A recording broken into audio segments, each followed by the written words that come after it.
Party. Look at us. All right, here we go. Party. Look at us. All right, here we go. Do I even have Twitch? Gotta get out of that. A little echo. Yeah. Testing. Yo. What's up, everybody? Welcome back. It's 2021.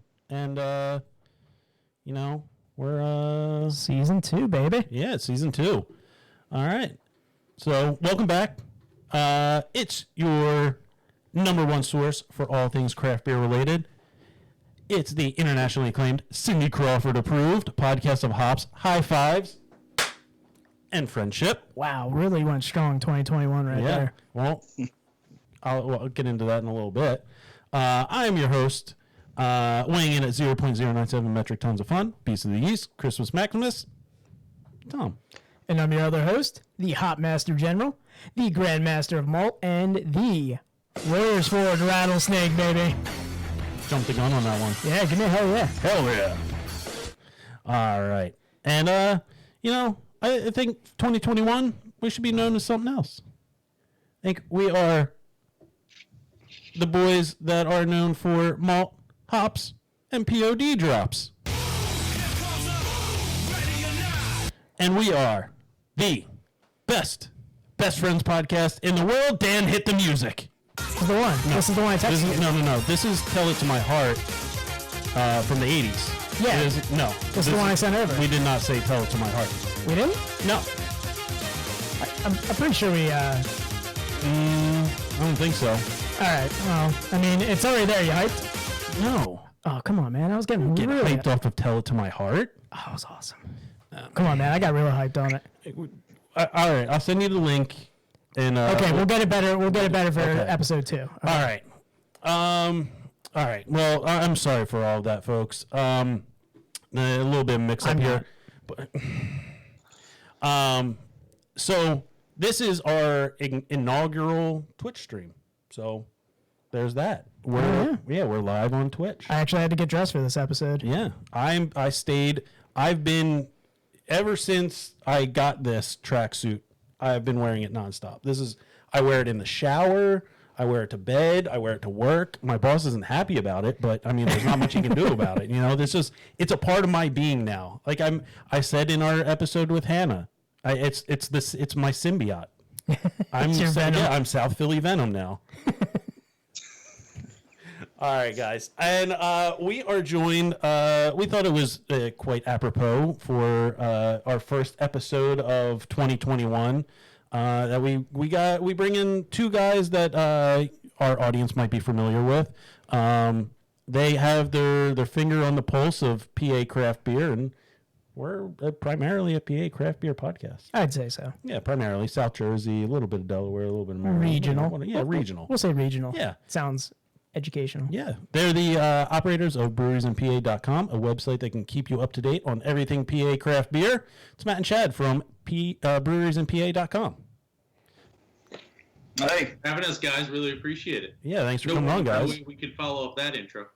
What's that? No way we could follow up that intro, and not even just the intro, the exchange. Yeah, I mean, huge tell it to our fan. So I loved it. See, Tom, it was strong. Well, at least everybody got hyped except for me, and that's because we'll work on it, Tom. We had a very distinct intro. It can't all be POD. We'll get.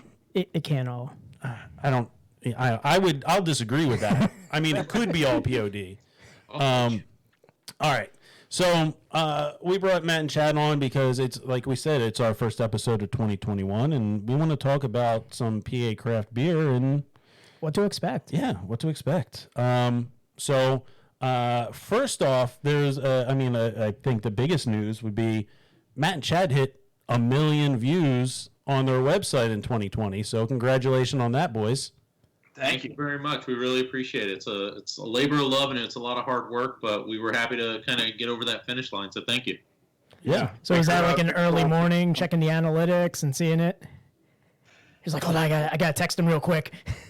Yeah, there were a lot of texts going back and forth of the math that we were doing in our head of what we needed to average per day. I'm sure our high school math teachers would have been very proud of us because we had it down pretty much to the number how many we would need per day to hit, and we literally just every day kept driving towards that number, and December got a little crazy. We needed a decent amount, but we got there. That's what matters. You guys were really focused on hitting your KPIs.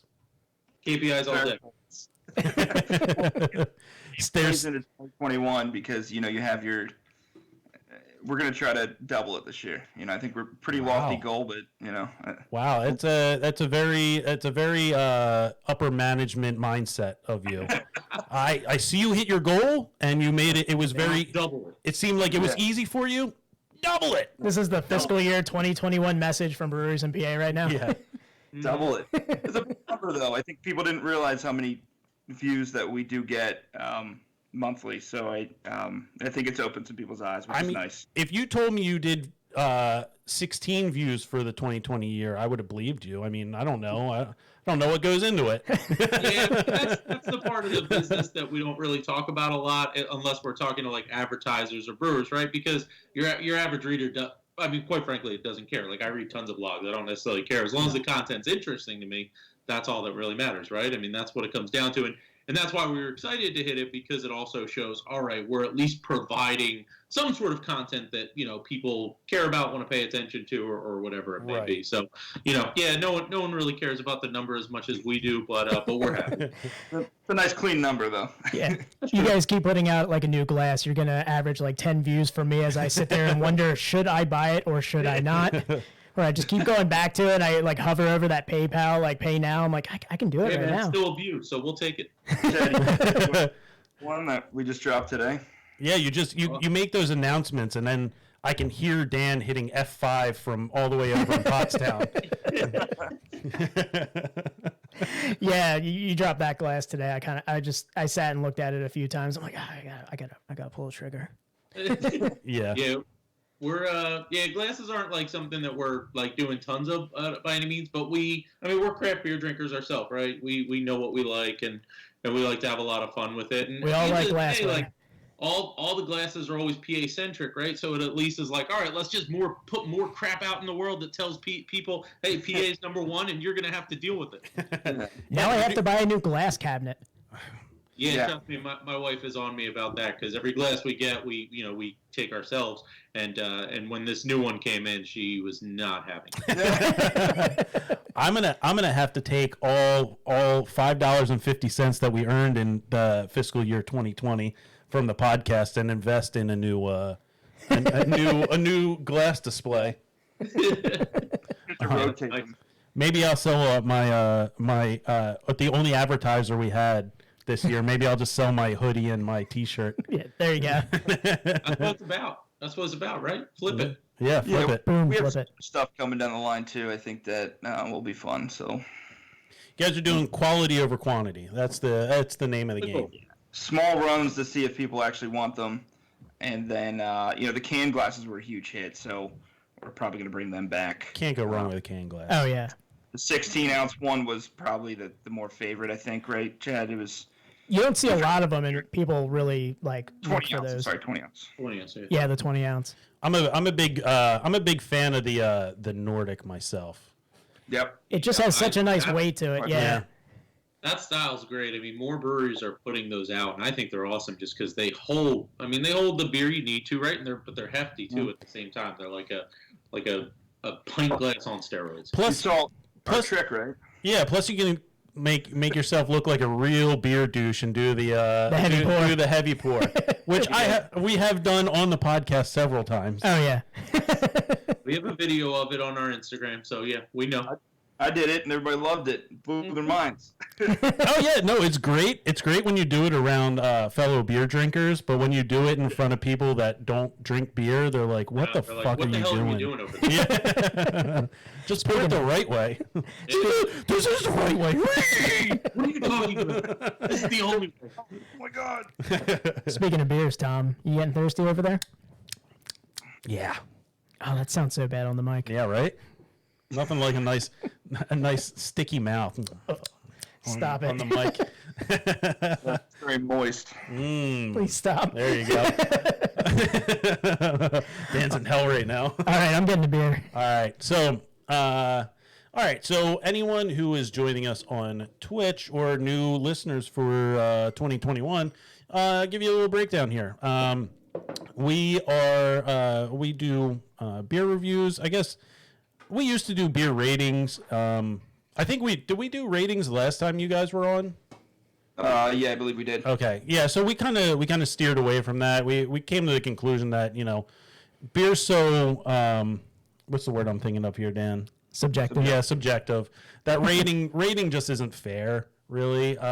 Especially like on a media platform. Rate them for yourself if you want. We just made the decision not to rate them anymore. But we'll break down the beers. We'll break down the flavors. Dan and I are studying the BJCP style guidelines, so we do a little bit off of that. And we post them on our Untapped of what we're drinking, which kind of try and keep a theme when we drink. Yeah. Yeah. We try and keep it to either like a single brewery or something for, each episode. That way we can kind of highlight them. It's really about telling people about these breweries. So yeah. And then you can follow along with our beer drinking adventures on Untapped. You can follow us on Untapped at Best Friends Pod. That's Best Friends POD. 2021 for the very first time. Yeah. They didn't go anywhere, guys. Don't worry, they're all still here. I saw the video you guys posted. Hey, you like that? On there. I was We're shooting some shots over here. yeah. That blew me away, man. Have to try. Yeah. All right. So we are going to be drinking Workhorse Brewing Company's Black Lager. So Dan, you want to give us a little rundown here? Yeah, I'll give you guys a little rundown here of what we have. Black Lager by Workhorse Brewing Company. It's about time we featured these guys on the podcast. It really is. So this right here is a dark lager. This mahogany-colored lager is built upon the foundation of two German brewing traditions, Pilsner and Dunkel, two personal favorites of the podcast. We've taken a recipe heavily influenced by toasted malts and married it with the spicy and floral hoppings of a Pilsner. Extensive lagering yields a beer rich in malt character, shored up by pronounced hop flavors and aromas. 5.5% alcohol by volume, average rate of about 3.86 on Untapped. All right. So we like to do a little crack with our guests as well. So we'll go ahead and do that. I'll give a little countdown here. 1, 2, 3.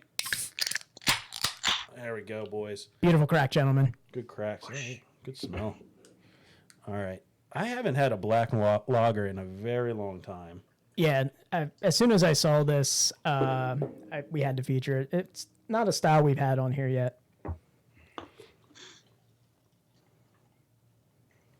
All right. So, and then with a black lager, there's really no, I didn't really know what to go off of for the BJCP style guideline. So I went off of the International Dark Lager style. Okay, nice. I thought that was, I thought you were about to say you went on the dark web to look it up. Dark web. So a dark lager it's a darker and somewhat sweeter version of an International Pale Lager. With a little bit more body and flavor, but equally restrained in bitterness. The low bitterness leaves the malt as the primary flavor element, and the low hop levels provide very little in the way of balance. So, very nice. yeah, we'll go get into it. This has a Cheers. nice head on it. Slancha, Right. Cheers, guys. boys. I'm going to turn mine around so you can see it. Pennsylvania. Yeah, we got the bootleg Breweries and PA pint glasses here that we got from Target. The bootleg. Yeah, these are the equivalent to the T-shirts you buy in the parking lot at a concert. Oh yeah, I know those very well. So Yeah. before we get into our impressions on the beer, I did now. I wanted to preface this at the beginning of the podcast and the stream. We didn't really ever talk about it on last year. The opinions that are put out by Dan and myself are our own opinions and in no way reflect our guest opinions. So when we say something, don't assume that they agree with us. So, because I will put out some real wild shit and, spit a little venom, which I'm about to do. Who told you to put this on the podcast? Did you hire a lawyer?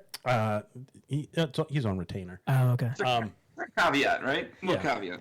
So This is news to me. So I was doing our little rundown last night, and I was checking the Untapped on this, and man, there are some ding dongs on Untapped. You don't say. I don't believe that. Welcome to the internet. The first review or check-in that I saw for this beer is that good lager or taste really good, but I was expecting it to be darker. How? It's the absence of light. And I expected to be darker, 3.25. He sent this to me when I was on the beer run. He goes, I hate Untapped. We're going to do the West Coast IPA later in the episode. When I looked into that one, We should have that picture and just have it queued up and we just put it up there, man. If I thought about that and I did more prep for this, I would have that available. We'll just put it up in front of us. We'll just disappear. Yeah, here we go. Yeah, I can just put it up to the screen because I have it some vitriol here with Dan. Oh yeah, this was a fun one. There we go. Let me see if I can turn it sideways here. Is it going to pick it up? There we go. If you notice, it's a West Coast IPA. He's drinking the West Coast IPA, but he checked it in as the New England IPA. New England. Now people are just. I feel there are trolls out there now. I feel people are doing this on purpose to piss people like Tom off. They have to be, because if there's one brewery that makes it as clear as they don't name their beers. They go, this is a black lager. It's on the can. Here you go. Boom. It's a West Coast IPA. Like, couldn't be simpler to just put it in there. And the beer will always be on the name of the beer will always be on the can. The not the name, but what it is. Not hard to figure out. Especially on a Workhorse can, which is always a nice, lovely template that's going to tell you exactly what it is. It's going to have their branding on it. How do you miss it? How? We're going to see, black lager. Don't like black lagers. 0 stars. Yeah. Was it like 0 out of 5 bottle caps or whatever they use? Whatever they do. Just want to say for a second there, we actually have some people interacting on Twitch. We've got Harry and Alla out there watching us. So all right. Cheers, guys. Hey. Thanks for joining us. All right, so let's talk about this beer. All right, so really well balanced, I think. I agree. It's not, I look at this beer and immediately when you look at it and I already thought I was drinking a stout. But the taste it's way less intense than a stout. The malt the roast levels are not. I'm getting a strong resemblance to the Dunkel with this, and they hit it spot on with their description. Mm-hmm. I think it hits like a Dunkel, but there is like that element of the floral aromas, like they said with the Pilsner. So there is like it's a little bit, I would say, crispier than the Dunkels I had this fall, but it definitely hits like a Dunkel. Yeah, it's almost like, there's definitely a nice flavor to it. It's not just, you're not just getting a roast. You're getting, you're getting that malt and you're getting a little bit of the hop profile in it. It's just it's almost like somebody cuvée like a porter and a lager. Like it's really delicious. And at 5.5, it's easily drinkable, right? It's not too thick. It's a thin, right? It's a thin beer like a lager. It's not like a porter or a stout or anything. So really nice mouthfeel. Great head retention on it. Getting some lacing on it. Yeah, some good lacing on it on the glass. I love when you say head retention. People don't really take into account what the head means on a beer. Any brewer will tell you, good head retention is a sign of a well-made beer. Now you're just turning me on while you keep saying it. Or a clean glass too, right? If you don't have a really clean glass. Right. Yeah. You don't want any flavor crystals on there. Wash your glassware, Dirty Glass Mafia. Yeah. If you don't know what a dirty glass looks like, go follow Untapped WTF on Instagram. Because everywhere, it's just Stain gang. yeah. Hashtag Sting Gang. All right. So what do you boys think of the beer? Yeah, I mean, I think, like I said, it's easily drinkable at 5.5. It's not too thick. You hit it right on the head with the mouthfeel. Really don't get a lot of hop bite, so it's more malty. It's an easy drinker, so I like it. Yeah, I get a little bit of that roastedness. I mean, I always say this with workhorse beers. It's tough for me to judge because, like, we've done a lot of work with Workhorse.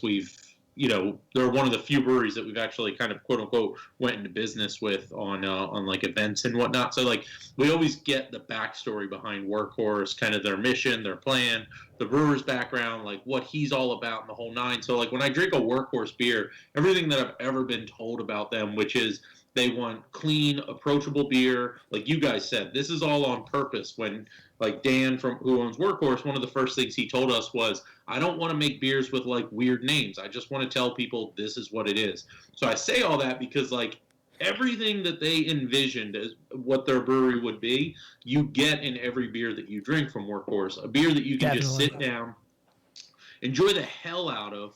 It might not blow you away necessarily. You're probably not giving it like a 4.5, 4.75 on tap by any means, but it's a beer that you could have easily a handful of and be satisfied after each one, and that's what this is to me. This is if somebody were to say like, hey, I want a good black lager that's nice, approachable, what have you, everything that I think a black lager should be. Yeah, this is probably one that I'm going to offer them. This is like batting for average right here. Yeah, for sure. So it's just a damn good beer. Yeah, they're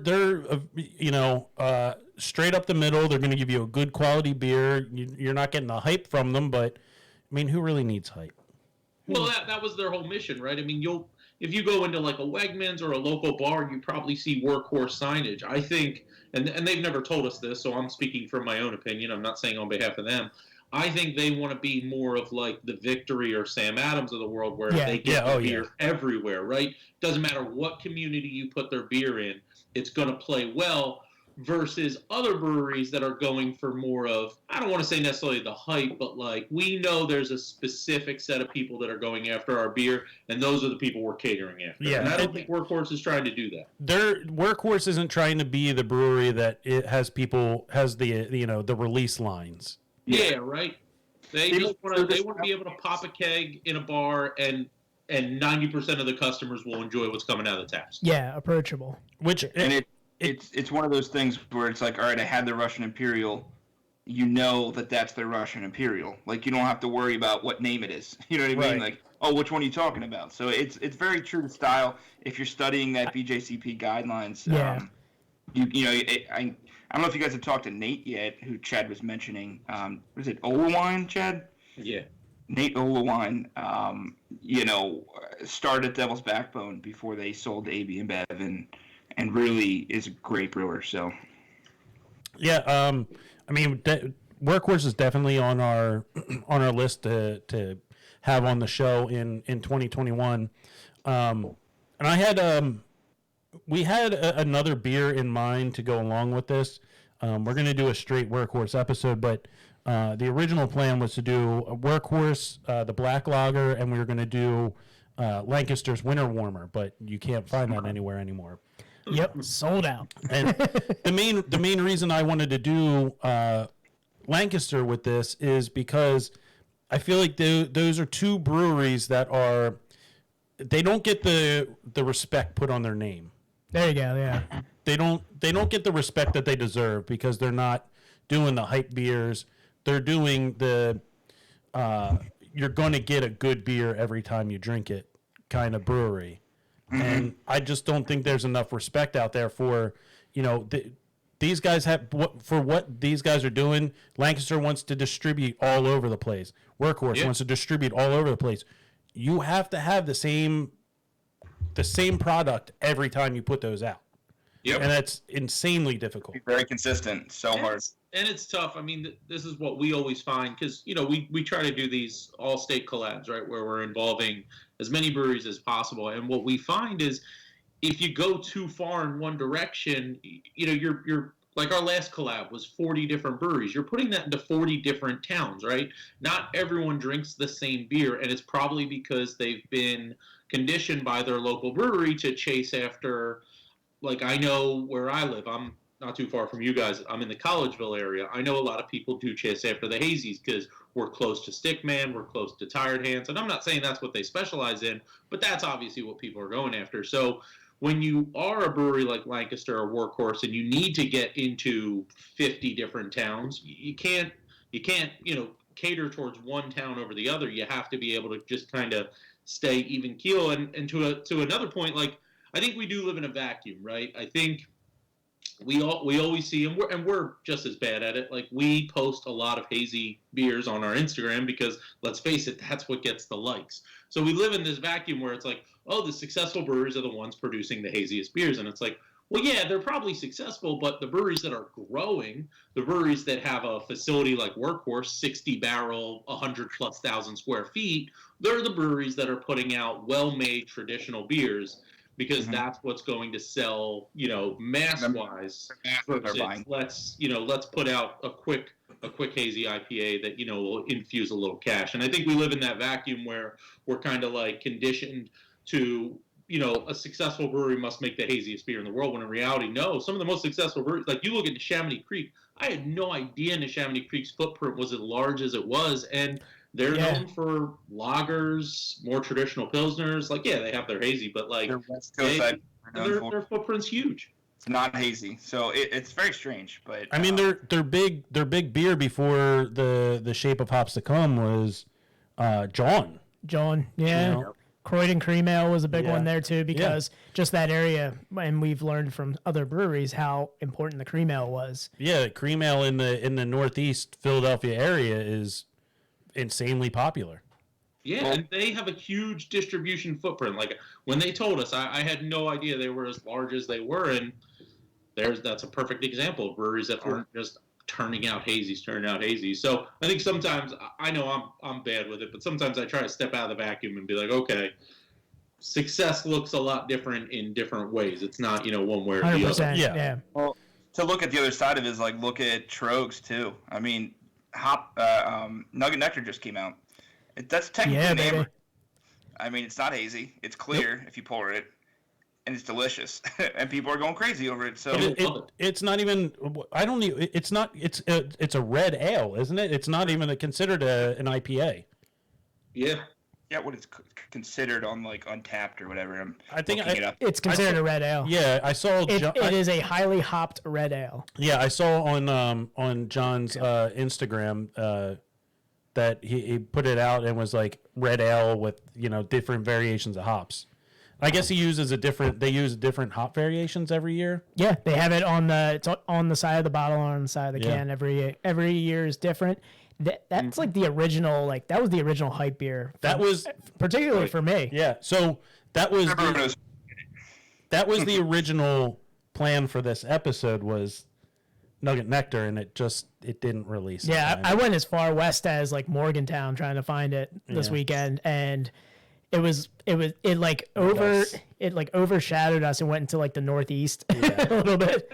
I'm like, it just flew over to like the Northeast and like Scranton, Wilkes-Barre, and those areas, and completely missed. Like, I thought if I got closer to Lancaster, I'd find it. But yeah, we wanted to. The funny part is this is 7.5, and they're supposed to do double nugget, right, Chad? So I wonder what that's going to be. They're going to do double nugget? Yeah, I sent it to you. Oh. Yeah, I sent you that little picture, man. I was like, yo, double nugget. We sent too much back and forth. We talked to them yesterday. They said it should release in about 2 or 3 weeks. I'm so hyped on that. It was, and to touch on what Dan said, it is the original hype beer. Like I remember when we first started drinking craft beer back in Back in the old times. Yeah, we had to walk 50 miles in the snow uphill both ways. Barefoot to get there. No, I remember like we were drinking our Rogue Dead Guy and our Yards Brawler and but then we would see on Facebook people would be like Nugget Nectar's out.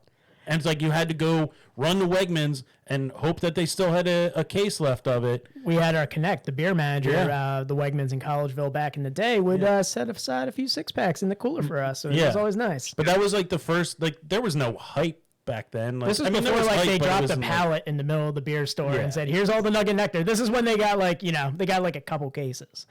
I remember it was hard to get, and Chad and I would try to find it and split some. It was the same thing with some of the other hype beers that are now widely available. So, but it's also good to see a beer like that still be, not necessarily hype beer by 2020 standards by any means, but still be, very sought after. I know when we post about it, we see our engagement go up. So it's like you can clearly tell, like, even though it could have got quote unquote lost in the shuffle of what's going on in the more modern craft beer scene, it still holds its own.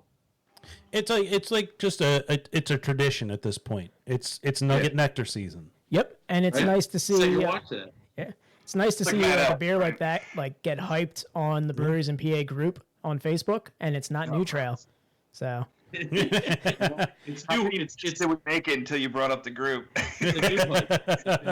Did you guys have a pool going? Like what minute mark were we going to bring up the Breweries and PA group? Usually everybody just brings it up first, and we're like, that's just user driven, right? Like that's not our own content. And people are starting to think that that's who we are. Do you guys, when the Breweries in PA Facebook profile, like when that posts to the group, is that you guys posting or is that like an admin? Okay.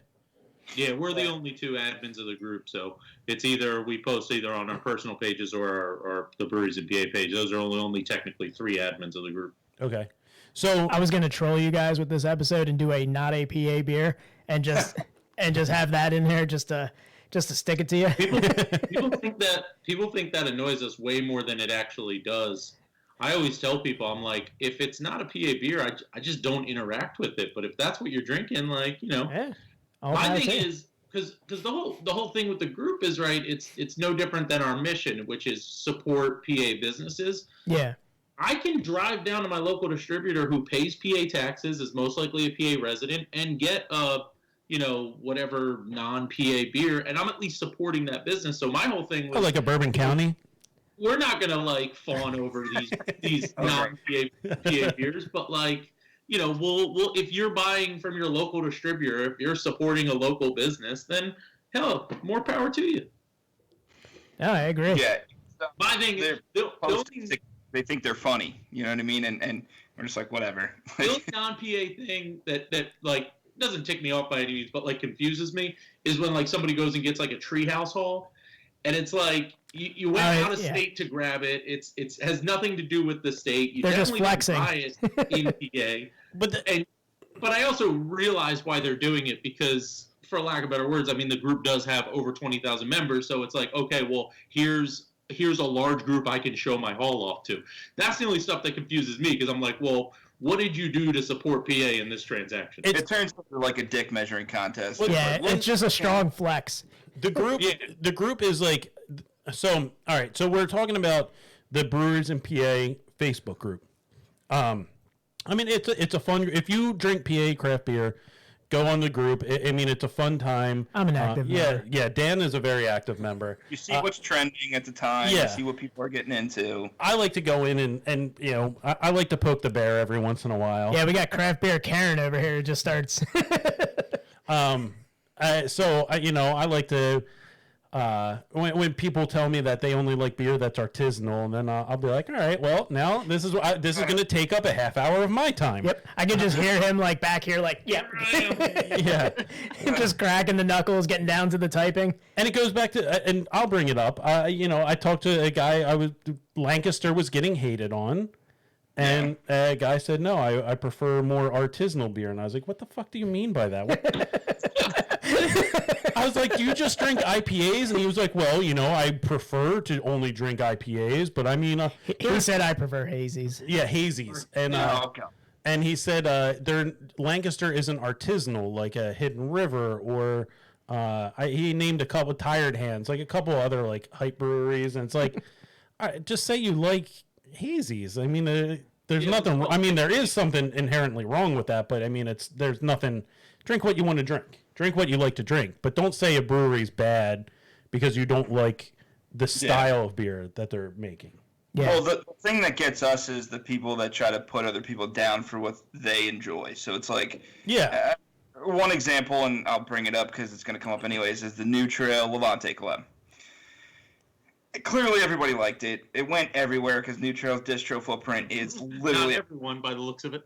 You didn't like it? Okay. I loved it. It's okay. That beer made me realize that I do not enjoy that style. I think it was a well-made beer. I thought the collaboration was great. The can art was awesome. Yeah, and they're a powerhouse brewery. So. I realized from that beer that I do not like high ABV double IPAs. But you didn't go on the group and shit on every post that somebody posted about it, which everybody else did. So it's like, oh, they're overhyped, and we're like, oh my god, all right, whatever. Like, I will say, every time I posted a pointing north picture, I got like 96 likes. I got more likes on those photos in that group than our podcast gets likes on Instagram. Oh, we just need to start. Beer. It's a hot beer. I actually posted it today in honor of our Reader's Choice Award because it won Best Collab in our Reader's Choice, and I posted it today. And I honestly thought it was gonna just be a dumpster fire of a post because now you're talking about it won Best Collab for our site, right? Mm-hmm. And surprisingly, I think I only saw like one comment that like it wasn't necessarily negative. It was just kind of sarcastic. Everything else was positive. So I don't know what's happening in 2021. Things are a little weird. I've been watching it all day. I'm like just waiting. Waiting for it to drop off the cliff. Yeah. The group is like it's kind of like almost like a Reddit mentality there, where it's like somebody posts something, it gets a little popular, and then it's like somebody posted like, hey, this isn't PA, but and then everyone started posting that I know this isn't PA, but, and then there may be a glass coming out of that, so stay tuned. Okay, I like that. We've toyed around with that. Yeah, I mean, I think that's Facebook in general, right? I don't think it's exclusive to our group, but I think Facebook is a place where, again, it's a vacuum, right? Where if somebody starts sounding off to things that you believe in, then you're like, oh great, now I can do that as well, and then it just snowballs into shit. It's a hive mind mentality. Yeah, exactly. Right. With the political comments, the COVID stuff that we were deleting, it's just there's no place in that. It's a group about PA craft beer. Not a people have shaped it into the nextdoor.com of like craft beer. And nobody's sober when they're commenting, so that's the other issue. Yeah. So the best part of owning that group is waking up every Saturday morning.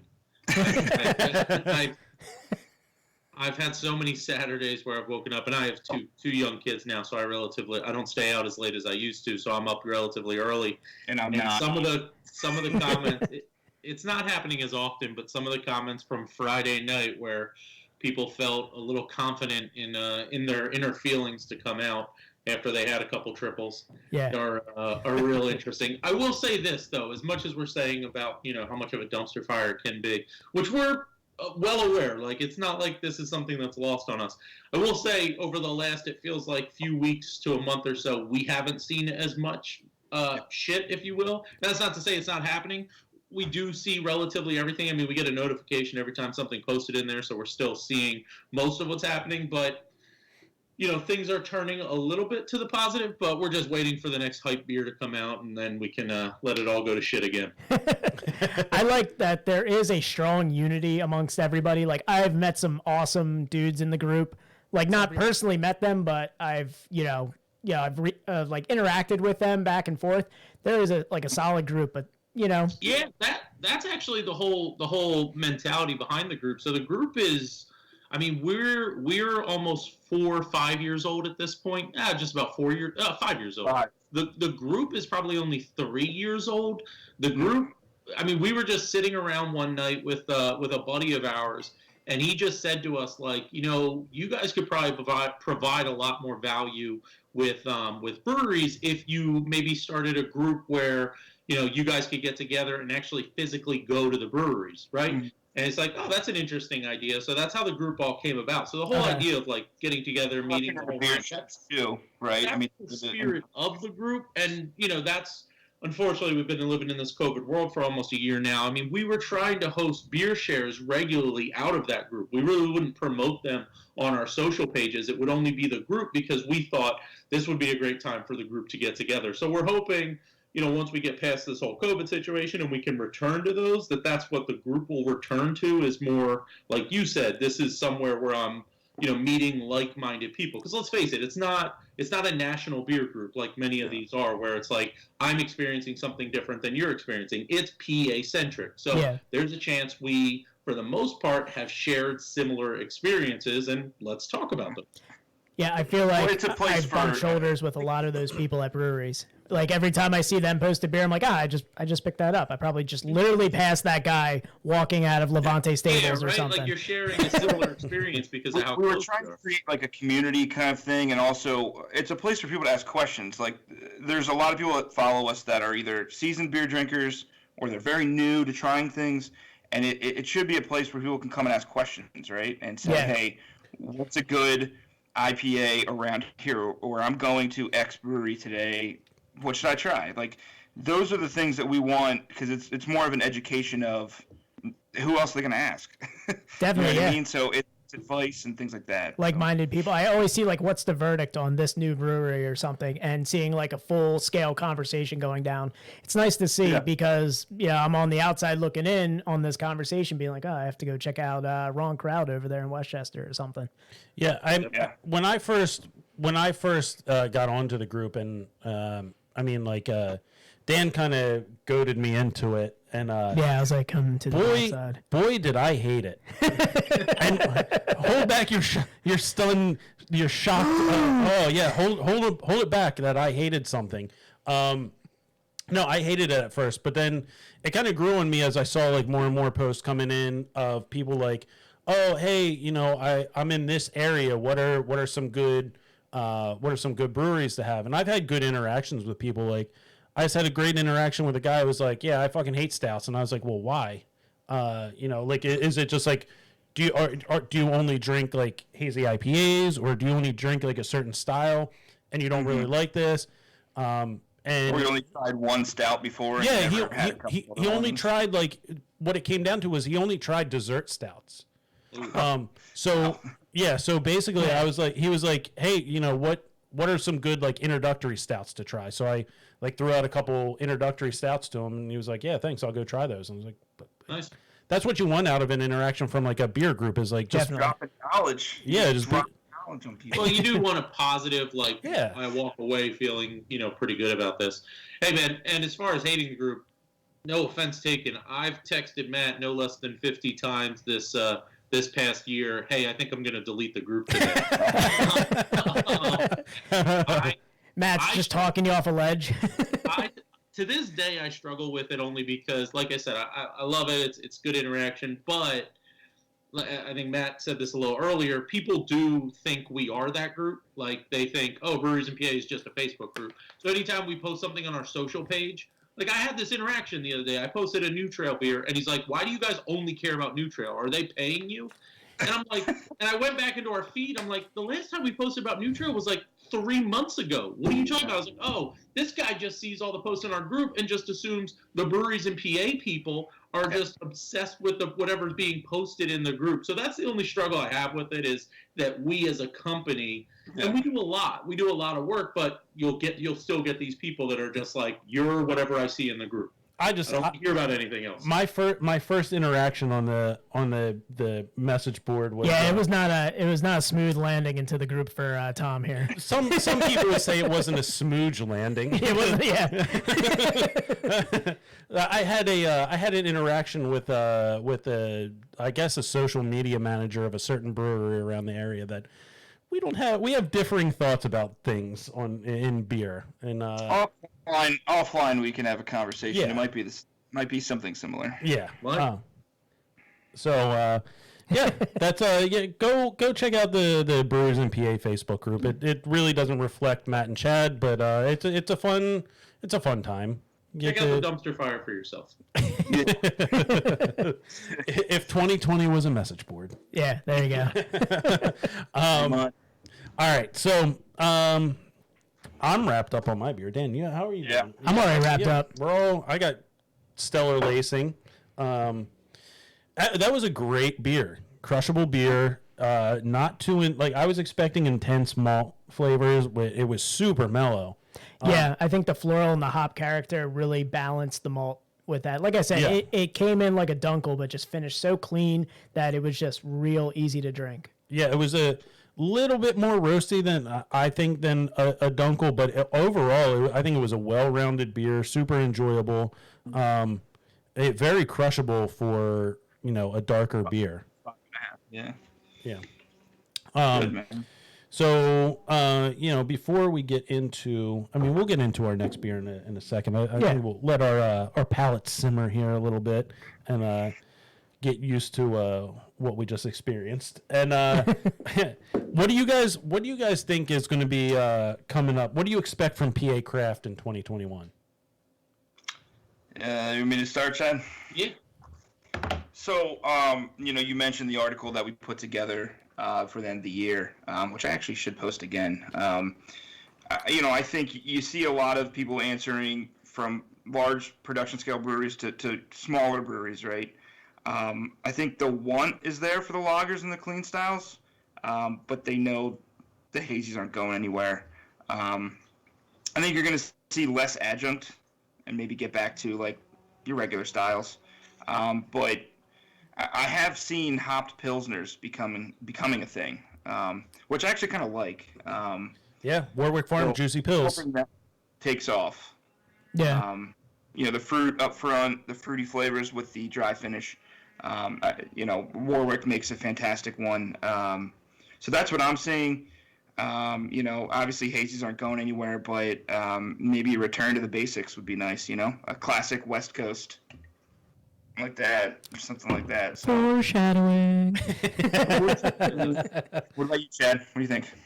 Yeah, outside of the beer, I think you have to look at like how the landscape's going to change COVID-wise, right? I think a lot of people were expecting a lot of closures. That didn't happen. That's not to say it's not going to happen. I don't know how long we're going to be in this, right? So I'm not sitting here saying like, oh, the industry's safe, don't worry. But it will be interesting to see what the industry looks like coming out of this, right? Is online ordering still a thing? Are we reducing lines because I can just buy the beer online and get to it right away? I think it's also, the breweries are going to be more nimble, right? They know what it's like to operate. Hell, the last 3 weeks, Pennsylvania's been without indoor dining in the middle of 30-degree weather, right? If you can survive that, you can survive having a full tap room full of people, if you will. So for me, not so much the beer, because I agree with everything that Matt said, so there's no sense in me just repeating it. But for me, I think it's going to be about the actual industry itself and what a post-COVID world looks like, which is, I think, going to include more beer delivery, more online sales, more online ordering, kind of the whole nine. Yeah, you guys just did a great article today about I can't remember the name. Brew something. Brew you. Yep. Yeah. In this apocalyptic wasteland that we're living in right now. Yeah. What are they? The PayPal for beer, right? You can. Yeah. The Venmo of beer. Friend money, send them a beer. Yeah. They're the beer cash app. That's awesome. Beer cash app, that works. It's a very clean interface, and the group behind it has pretty lofty goals. They just released it in 2020. They got a bunch of versions to go through to add things, but with any app, right, you're going to have features being added in. But under it all, during this, they're trying to help businesses, right? So, they built in tips for servers to make sure they're getting paid. They built in, that's awesome. All this functionality. So it's going to be great to see them grow. We're helping them out a little bit. They're starting in the Philly area, so. They also didn't open, or they didn't create this app for the pandemic. We were talking to them I think we were even talking to them before the pandemic hit, as far as like what kind of announcement they wanted to make. So they were always ready to roll out in a pre-pandemic world.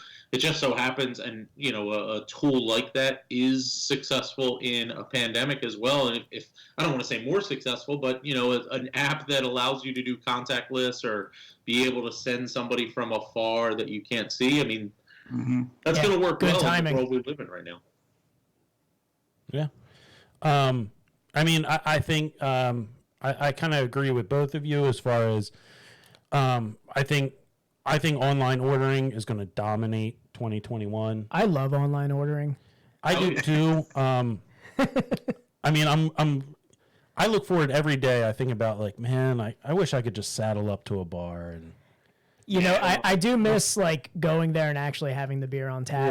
Yeah. But there is like a small part of me that just, Thursday or Friday, I'm sitting there on my phone looking like, what can I order for pickup right now? And then I'll swing through the next 2 days. Oh, yeah. No, I mean, don't get me wrong. That has made my life so much easier and my beer intake so much worse. I know. I had to buy an exercise bike because of all the beer I've been consuming. I'm on a treadmill, so I feel you. Yeah. I mean, I have like Locust Lane on my way home, so I just go on their app and go on their little Beer Me app and grab a 4-pack, swing through, grab it, and be on my way home. I'm like, oh man, this is great. Yeah. Right? What a world there's nothing better though than Chad. Whenever Chad and I visit breweries, there's nothing better than just hanging out at that bar, man, talking to like. Whether it's the owner or somebody back there who knows the beer and just having a conversation like, oh, try this, try that. And I think that's where I really miss. And I hope that comes back this year. So yeah, man. I mean, I think one of my favorite experiences from 2020 was when Dan and I went out to Warwick Farms and, Ryan welcomed us into the brew room and, we got to hang out and try some beers that weren't out yet. Yeah, very cool. They're very cool welcome. people to hang out with, aren't they? Yeah, very cool. I got to talk to Timmy, the head brewer over there. Timmy's a character. I mean, I do miss like, just sitting at the bar with a couple friends, enjoying a beer from the tap. It's. I don't know if people really understand, the difference between beer from a can and beer from a tap. I mean, it's like beer from a fermenter, right? Right. Yeah. Exactly. Oh, yeah. I had a store bought as fine on tap at Stickman, and for the first time in months, and I almost like a little tear just kind of came down the side of my face a little bit because I'm like, it doesn't taste this way. It hits different. So speaking of Warwick, did you guys try our collab when you were there? I think were you there around that time? No, we were there before the collab Don't started. worry, I did. Not while we were there though. Dan, Dan ran out and got some. Yeah, the resident haze boy over here. I found out actually a member of my band, his father lives by Warwick, so I knew he was going there, and I told him, I was like, "Yeah, will you pick some of this up for me?" We got a little bit of insider info while we were there, but we didn't get to try it. We tried the sugar. It was the maple syrup stout. Yeah, that's a good one. Yep. The Sugar Shack, I think it was. Yeah, called. Sugar Shack, and then we definitely partook in a good bit of their Marzen. The Marzen and the Dunkel. I fell in love with the Dunkel there. That was delicious. Yeah, they're doing real good on across the board, right? I mean, they're definitely known for their hazies, and people chase them for that. But if you have an off-style beer that isn't the hype beer, they do it well. I got their Belgian triple for Christmas. That was my Christmas beer. The one with cherry. It was delicious. We have try the Juicy Pills if you get a chance. That was my introductory to them. Oh yeah, the Juicy Pills. Well, be introduced by Juice. Well, so it wasn't technically my introductory. It was what made me go there, but they didn't have it, so I got the Maize for Days, which was their maize pills, which was awesome. Good. And their pills are good. I just had that Tractor Light, and I mean, if you give that to somebody who doesn't like craft beer, and that's like they're instantly hooked on craft beer. Oh yeah. Yeah. So we're planning on doing a few things in a couple months with them again from the tap room opens. So we'll let you guys know. It's going up it's going up at a borderline Amish rate. Yeah, Tim is living there. When I was picking up beer, I was talking to him. He's like, yeah, if I'm not doing this, I'm working on the tap room. So, Well, he lives on the property, so Yeah. it's easy for him to. So we have our first question from our Twitch stream. Andyman1106 asked, "What brewery will you be working with on your next collab? Are you privy to that releasing that info?" I mean, technically, it's not one brewery. It's PA Pride 2. Oh, I saw the post. Electric Boogaloo. Yeah. So it's right now. I mean, we're trying to get all commitments in by the 14th, so we still have 9 days. Right now, I think we have 25 committed to the project. So we're hoping the previous PA Pride 1 was 40. We probably won't get to 40 on this one, only because of the style of beer and the yield. It's not something that necessarily lends itself to a large number of breweries, but we'll probably be in the 30s with it. So I don't think we'll be too far off of it. So it's not one brewery. So we're not doing a hazy. I'm not gonna really guess for, It's not a high yield. It's not high yield. All right. It's not. No, we did. How much fruit puree and marshmallows are you putting into it? At least 30,000 pounds. Okay. So I need fruit puree and I need a lot of Oreos. Tons. Well, all lactose, just bags of lactose. It's just milk. It's just milk. Bags of So it. That's all over it is. Pat's shoulders, you'll see the blue and the red labels from PA Loophole. So the third one that we're being a part of is going to be yellow, and that's coming out shortly as well. So it'll be the same style as PA Pride, just so happened to be that way. I think there's 20 breweries on that one so far. Okay. And then, was it 13th, Chad? Yeah, our next Word. single brewery collab. Our next single collab will be with 10-7. Yeah, I knew. Oh, that's awesome. I knew that was going down. Yeah. Yeah, you saw the did you see the post I made in the group? Yeah. The hop one that everybody was going nuts on. So we're doing it's called For the People, By the People. Yep. We're doing 4 hops, and it's going to be a 10% IPA. Wow. They excel at the high ABV. Oh my god. The Hunting Aliens. Hunting Wolverines, like it's just you shouldn't be able to hide. And I told this to the brewer. I was like, it's sorcery that you're able to hide the ABV. Dude, Aliens was 12.3. That's Yep. a quad. That's a quad. Yeah, that's as much as Levante's. Was it Resurrection by Tickle right there? It's scary. So it'll be fun. I mean, I don't know if you've ever met them. They're good dudes. So Yeah, we had them on a couple weeks ago. Yeah, we had them on a few weeks ago. We had The whole clan. we had Matt, Paul, Bob, and Sean? oh, Blanking on his name. the Canadian dude. That's the only one I can't think of right now. Canadian. No, The other owner, we were joking with him because he said he was from Canada. Jerry. Jerry, yeah. Yeah. The big mustache. And Scott, was it Doherty? Scott, yeah, Scott Sorry, Doherty. I said Paul, it's Scott. Yeah. And Yeah, they're great dudes. Yeah. But actually, I mean, collabs, and I've said this a million times to people, like collabs were never something we like aspired to do. It just kind of snowballed, and we have a lot of fun with it because, like I said before, we're craft beer drinkers ourselves, and we do have actually probably a couple lined up over the next 3 or 4 months with different breweries throughout the state outside of our statewide one. So, 2021 will probably see, significantly more breweries and PA collabs than we originally expected. Do you remember our first one, Chad? Hidden River. There you go. Unfortunately, Halfway holograms, and I don't have the label. That's the only one I don't have. The wall behind me is essentially our collab wall. Every collab we've but done. people would look at the label and have no idea it was a PA Breweries and PA collab until they turned it to the one side. They did. No, it was very small on the side, and it was only in crowlers, so we can only get in crowlers. It was weird, but it was really great beer, and Yeah, great beer. It was a Hidden River. out before I could even drive there from work. But that was on the 3-barrel system, so we got to do something on the bigger one. Oh, definitely. So, You getting a little parched, Dan? Oh, I'm very parched. All right. I'm waiting. right. Yeah, I know. I've been sitting here waiting. I'm like, Tom, you gonna Let's you go. gonna let us Yeah, crack let's this one? let's go to the left coast here. All right, so we are going to be moving on with our next beer. We've kind of honed in on doing 2 beer episodes. We've ventured out and we've done a couple 4 beer episodes. We learned from our mistakes. Yeah. Okay. Yeah. Yep. Hey, Those somewhat. Unless it's hunting aliens and then it's a 1 beer episode. Oh yeah, that is a single beer. Me on the couch sleeping like a dad with my hands crossed on my stomach. Yeah. I don't even know what the highest ABV we've had on the podcast was. It hovered around 11. Yeah.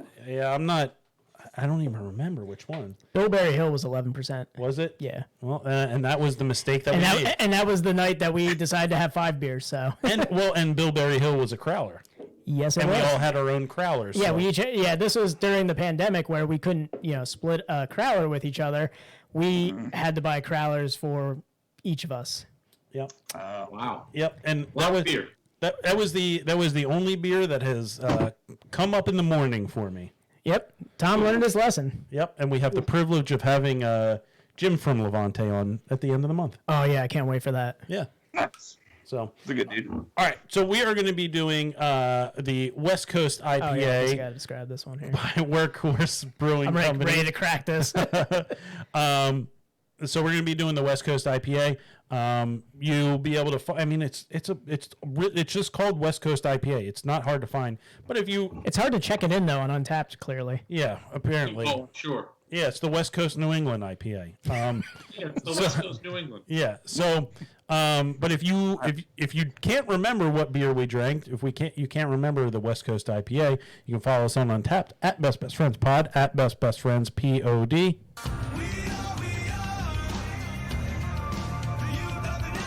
We'll get him on the podcast. Don't worry. Come for the beer, stay for the POD drops. You guys have to let us know if you get them. I'll watch live. All right. I'm getting my whole family to watch that. Yeah, absolutely.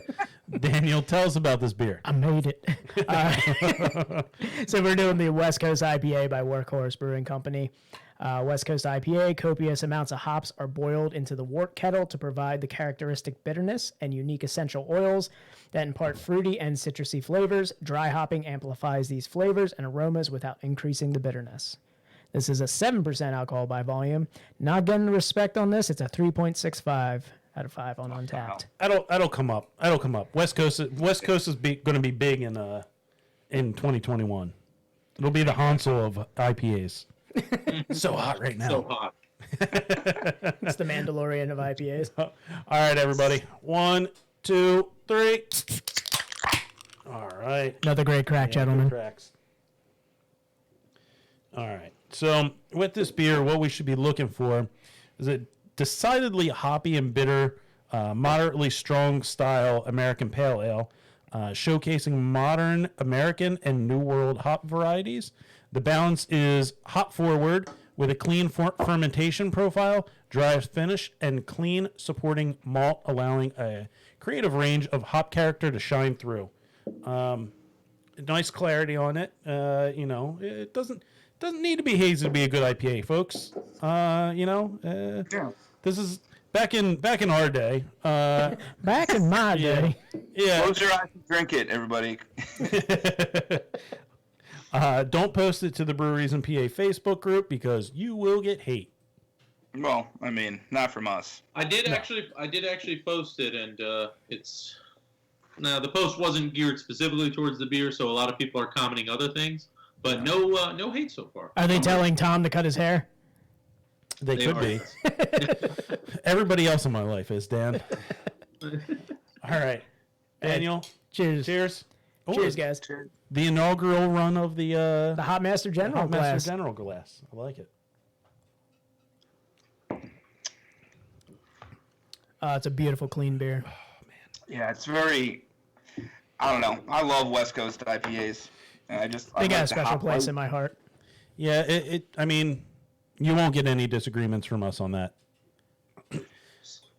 It's a style that I feel like is either really loved or nobody even touches. I don't know. I mean, hazy beers can be just as hoppy, but I mean, because it's not hazy, you won't try it. the problem with the haze craze is it got to be, it came to be paired with juicy IPAs, the New England style. So that's what kind of everyone expects now from their IPAs is just they want a little bit of like floral and juicy, and that's it. Yeah. These West Coast IPAs, which are supposed to be hop forward, bitter, clean tasting. This is the beer that a non-craft beer drinker hates. Yeah. Well, so one of my first beers that I started off drinking craft beer wise was Sierra Nevada. Yes. And they did a great job of West Coast style, really piney, bitter IPAs that are clear. And they're fantastic. Torpedo is still like one of my number one, like A1 from day one. They're very consistent. I mean, I still have Celebration in my basement. I love that beer. Oh yeah, that's another great beer from them. I mean, they're like the godfathers of that West Coast IPA style, and to make multiple multiple types of beer within that style that all have different characteristics. Like we just said, Sierra Nevada, just regular Sierra Nevada. You got Torpedo, Celebration, like they all have different. Pale Ale is the solid one, right? I mean, that's their go-to. Yeah. And Stone, yes, Harry, thank you for mentioning Stone. And Harry did correct us. We did have a 15% Black is Beautiful. That's true. On the podcast, so that is the highest ABV we've had. But I think we split that 4 ways. We did split it 4 ways, so we did multiple ways. I think it was like 6 ways. Ooh, now we're getting kinky. Yeah. Whose was the 15%? Other half. Yeah. Yeah. Damn. I know it's not PA, but Yeah, not from PA. Sorry, guys. Well, I mean, much respect to other half. They're Well, you can get killing the game right now. they're like the GOAT right now, man. They're making great beer, and they hold up. Like if you forget them in your fridge, like 3 months later, it still tastes the way it should. Yeah. One of the best single hop brewers out there. Their single hop series for their IPAs are incredible. Nice. So back to this beer. I really wish I knew what they hop this with, because it's exactly as they describe it: resinous, citrus, and The pine. bitterness and the floral aromas from, like they said, boiling the hops in there to get that characteristic. Spot on. This is Now just I'm looking up the hops. this is just exactly what Workhorse is. It's just a Chad's not posting to the group page. He's looking up the hops right now. That's what I'm doing. it's a well done, no frills, good, solid West Coast style IPA. And at $14 a 4-pack, I mean, come on. I mean, you're not going to get a better deal than that. Oh yeah. Come on. And Workhorse, correct me if I'm wrong, delivery statewide? They do. They just announced that 2.5 weeks ago. Yeah, so you can go on. They do some cool stuff on their website, like the different variety 4-packs. They do like curated 4-packs. Yeah, and I love it. It's a good idea. Yeah, they're Do the socially. 8-ounce flight to go. Yeah, I've seen those, like the little 8-ounce cans and everything. Those are incredible. And their social distancing seating over the summer in the parking lot. Some of the best beer outings I've had over this entire pandemic was going there, bringing our own food, and we went there for the American Pale Ale release when they did the APA. And I mean, that's the first time I had the West Coast was then too.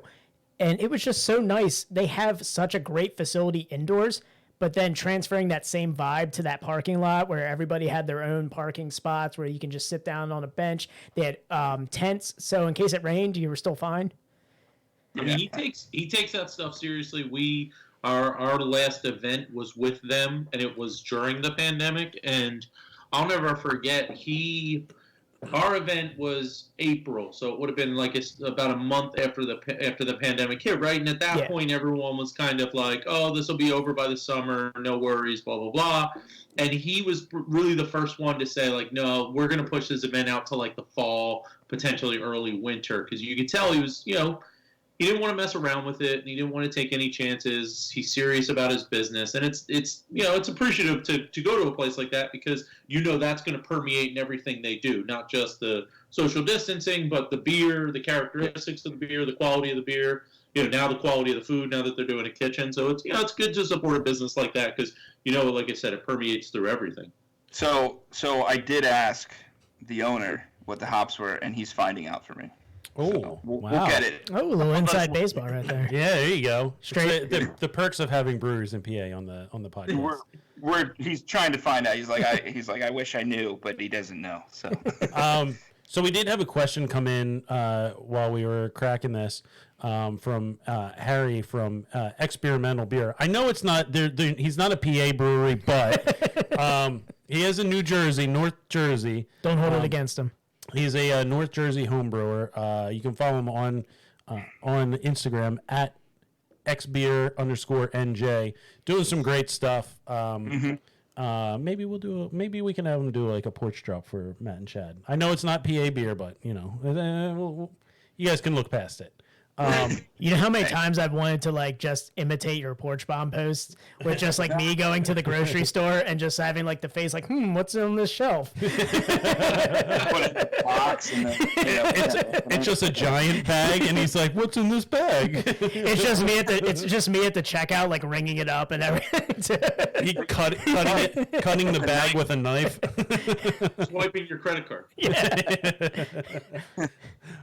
So Harry asked how you guys got the idea for this venture.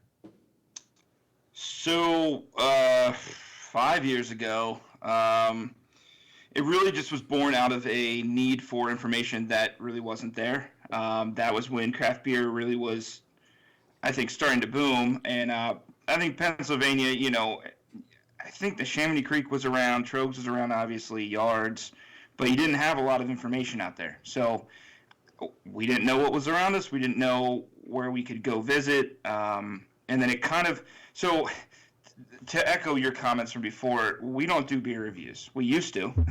We used to do beer, all of it. If you go back in the site, you could find them.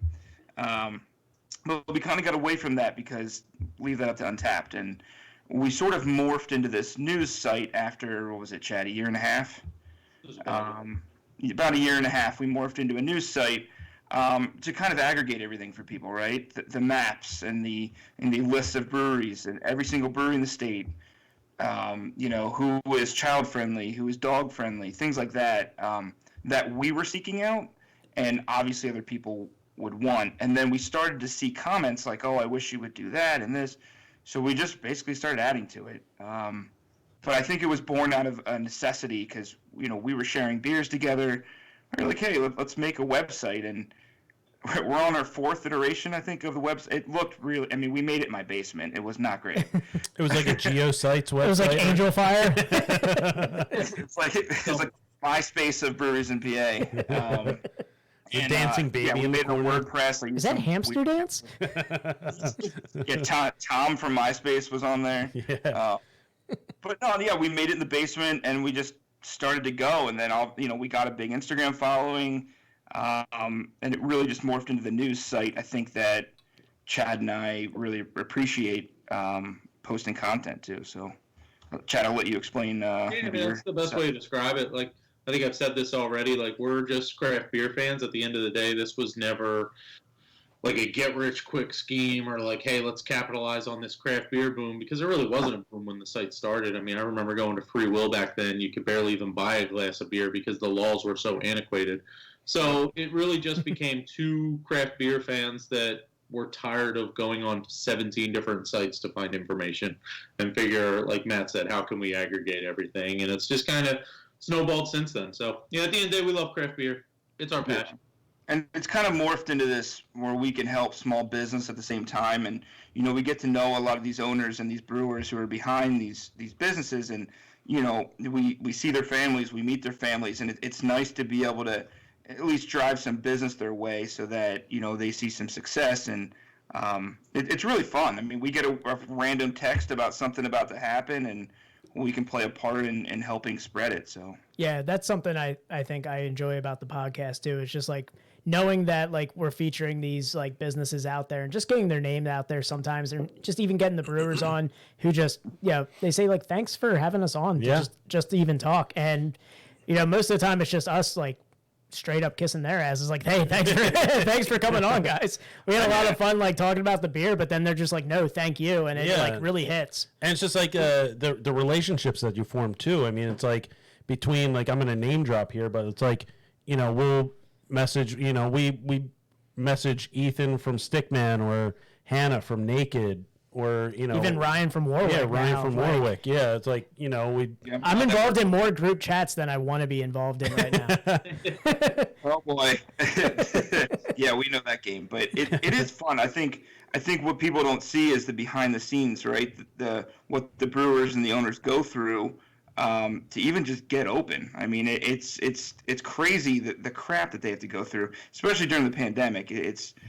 So that's why we've been, I think, especially in a specific situation where we can help a lot during the pandemic. I think we kind of stepped it up, Chad. I think we during the pandemic we really started pushing stuff out. But yeah, I mean, that's why I'm really happy about PA Pride, because obviously it gives Pennsylvania a beer to be proud about, for lack of better words.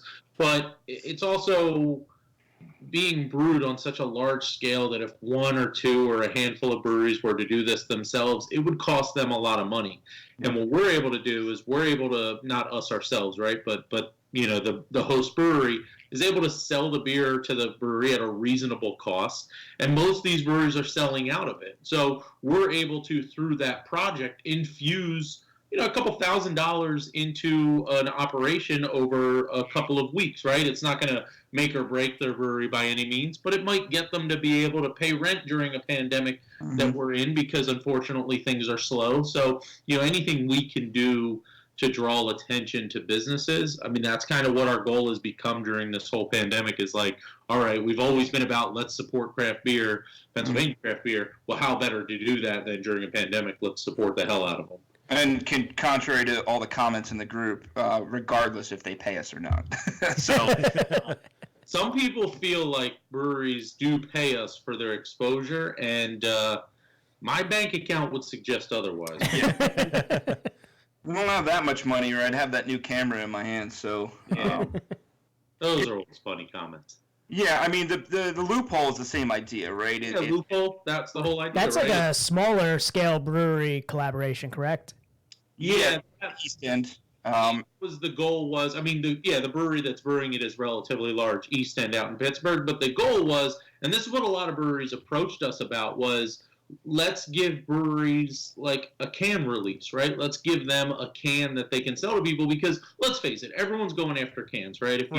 If you release a beer and it's not in a can, unless of course it's bottle aged or barrel aged or whatever, but if it's an IPA, what have you, you want to grab that thing in a can. And I'll never forget the one brewery that opened out there.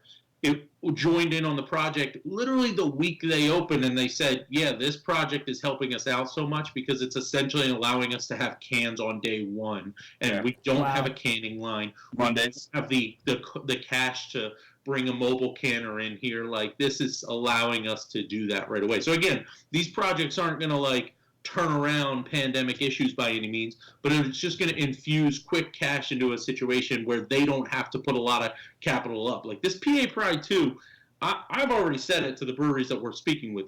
I may buy a handful of cases myself. It's not that expensive per case. These breweries are able to buy it and then flip it real quick for profit. Promote who has it. So I think by the extra push of saying, hey, they have the cans, everybody sees it posted in the group and they see it everywhere. And it becomes I don't want to miss out. Let me go get it. Capitalize on people's FOMO. Yeah. Oh yeah. As soon as PA Pride came out, I was already at 10-7.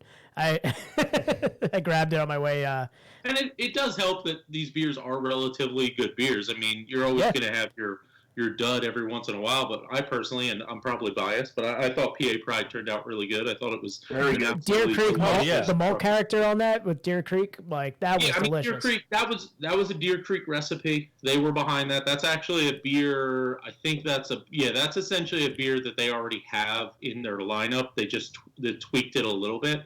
So I knew it was going to be good, and Deer Creek, they're not known for making beer, and they even say that to us. Like, we don't advertise that we make beer, but they do, right? So not a lot of people are able to take advantage of the beer that we're making. So, we're able to introduce a really good beer that probably people aren't drinking because it's not getting the hype because it's made by a place that's technically not a brewery. Yeah. Well, and I'll tell you this, the 10-7 collab may be released in time where you can get it anywhere in the state, if you understand what I'm saying. Oh, I heard there were some announcements about that. They've been hustling over there with their distribution. Oh, yeah. They're everywhere. They're getting a lot of places but I think they're trying to set up everything in order to do that. So we're trying to time it right so that we can promote both of them at the same time. So awesome. Should be. Do you guys have any plans to and I don't go super far back with what you guys have done in the past, but do you ever plan on like promoting any kind of like home brewers or So we have. And we should start doing it again, Chad. We started to do a homebrew spotlight. Problem is we ran out of homebrewers. Okay. But this was like a year and a half ago or 2 years. So we could bring it back, which is a good idea. But we were doing it. So we were saying, hey, like, however we can get your beer, send it to us, ship it to us. Actually, one of the breweries that was a home brewer is actually a full-time brewery now in Pennsylvania. So we featured Union Brothers before they actually became a brewery and opened up in Pittsburgh. Awesome. And he was sending us beer probably a year before he opened. And Chad and I tasted it, and we were like, holy shit, this guy's going to make a brewery. Yeah, so, those sours were real good. I would love to do it again. I just have to find more home brewers. But now that we have the group, I think it's something that's way more easily attainable. Yeah, and I think it's something we could start sending your way as well. Yeah, we've got a friend of mine actually we featured on here who does a very interesting barrel aging program in his garage. So we'll send you the episode after this, but yeah, he's right around the corner from you, Chad. So nice. Yeah, I mean, I don't mind doing that. I mean, Chad, as long as I'd love to share the beers with more people. I don't like to, hoard the beer. So, but it is fun because you see everybody's spin on things, right? It's a home brewer who's working with multitude of hops, right? Different malts that they can get. Yeah, I think I've had like the most fun with like home brewers on this podcast. And that's the thing about home brewers now with this whole pandemic. Like I've seen a couple home brewers buying canning kits and canning kits. Yep. So now it's a lot easier to get out. Like, a guy who's watching right now, Harry at X Beer. I mean, he sends us beer regularly at this point. Yeah, we're like on a subscription service. Yeah. Our buddy who works at Deer Creek, hits us up when he does a brew that he's proud of. He'll hit us up and be like, "Hey, I got this beer that just came off. I just canned it. Stop by and I'll give you some." Yeah.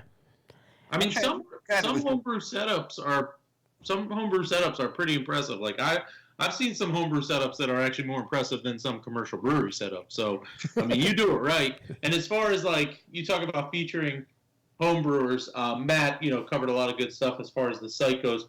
I do have. I'm not going to put it out in public because it's not fully developed yet, and we don't have the capital to do it. I do have a very aggressive idea for something that would incorporate all statewide or as many statewide homebrewers as possible. So when you talk about that a couple years ago, I remember that. Yeah. So when you talk about home brewing, that's something. Yeah, we don't brew ourselves by any means. We've kind of tried our hands at it, but it's not something we do regularly. But it is something that we know is a huge part of kind of the subsection of what we do, if you will, and something that we should be doing a better job of. I mean, it's how most breweries get started anymore. That's what I was going to say. I mean, when we were talking about like having good relationships with these breweries, I always say there's a very thin line between brewer and consumer because, I mean, Matt just mentioned Union Brothers, right?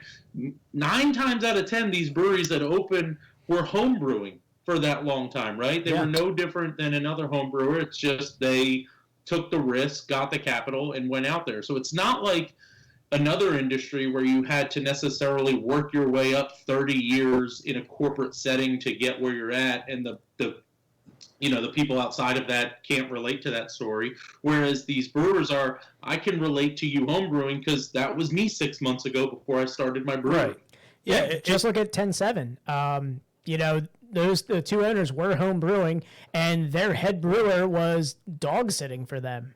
Yeah. Like he learned through osmosis basically, and I mean they're putting out quality there.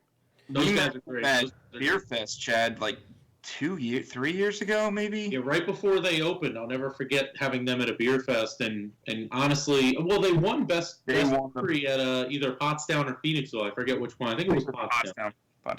Yeah, they won best brewery there, and they weren't even set up yet. Like that was a year before they actually opened up their location. They beat out. I mean, it was Pottstown. Like Pottstown used to be. Unfortunately, Pottstown is no longer the beer fest is no longer. But they used to get a lot, like Sly Fox, all the big ones out there. I think Hidden River came, and this home brewer, quote unquote, won it all. So yeah, those guys are doing great. Yeah, I mean, the day they got their building, we showed up because they invited us over. It's not far from where we are, and they had their home. They had basically like their setup, and they were like, "Here, try all the beers."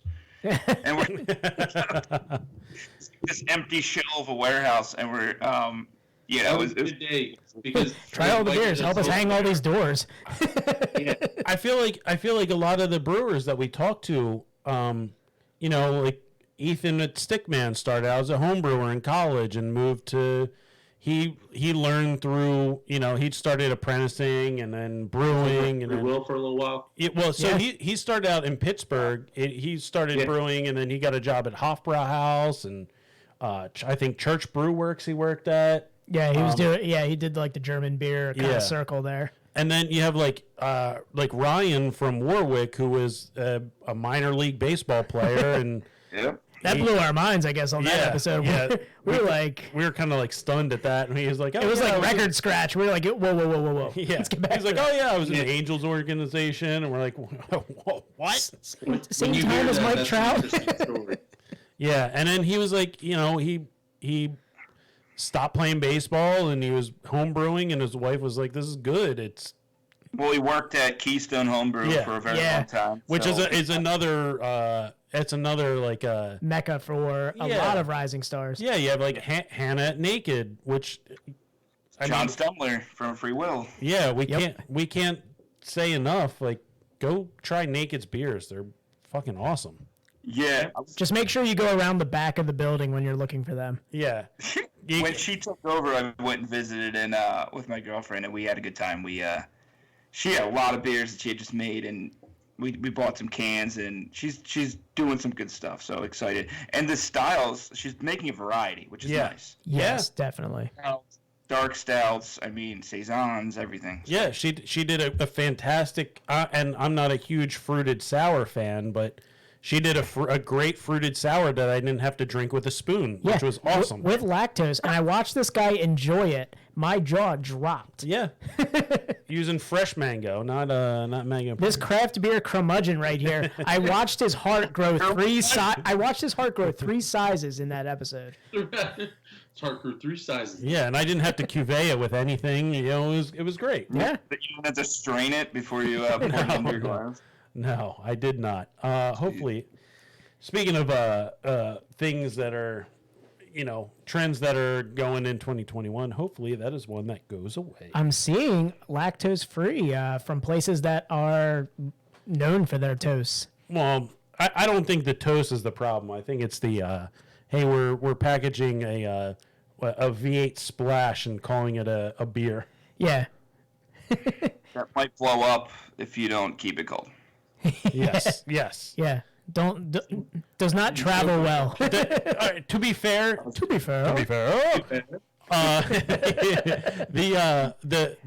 the fruited the Berliner Weiss memes were hilarious, and that's the one good thing that came out of that whole shitty trend.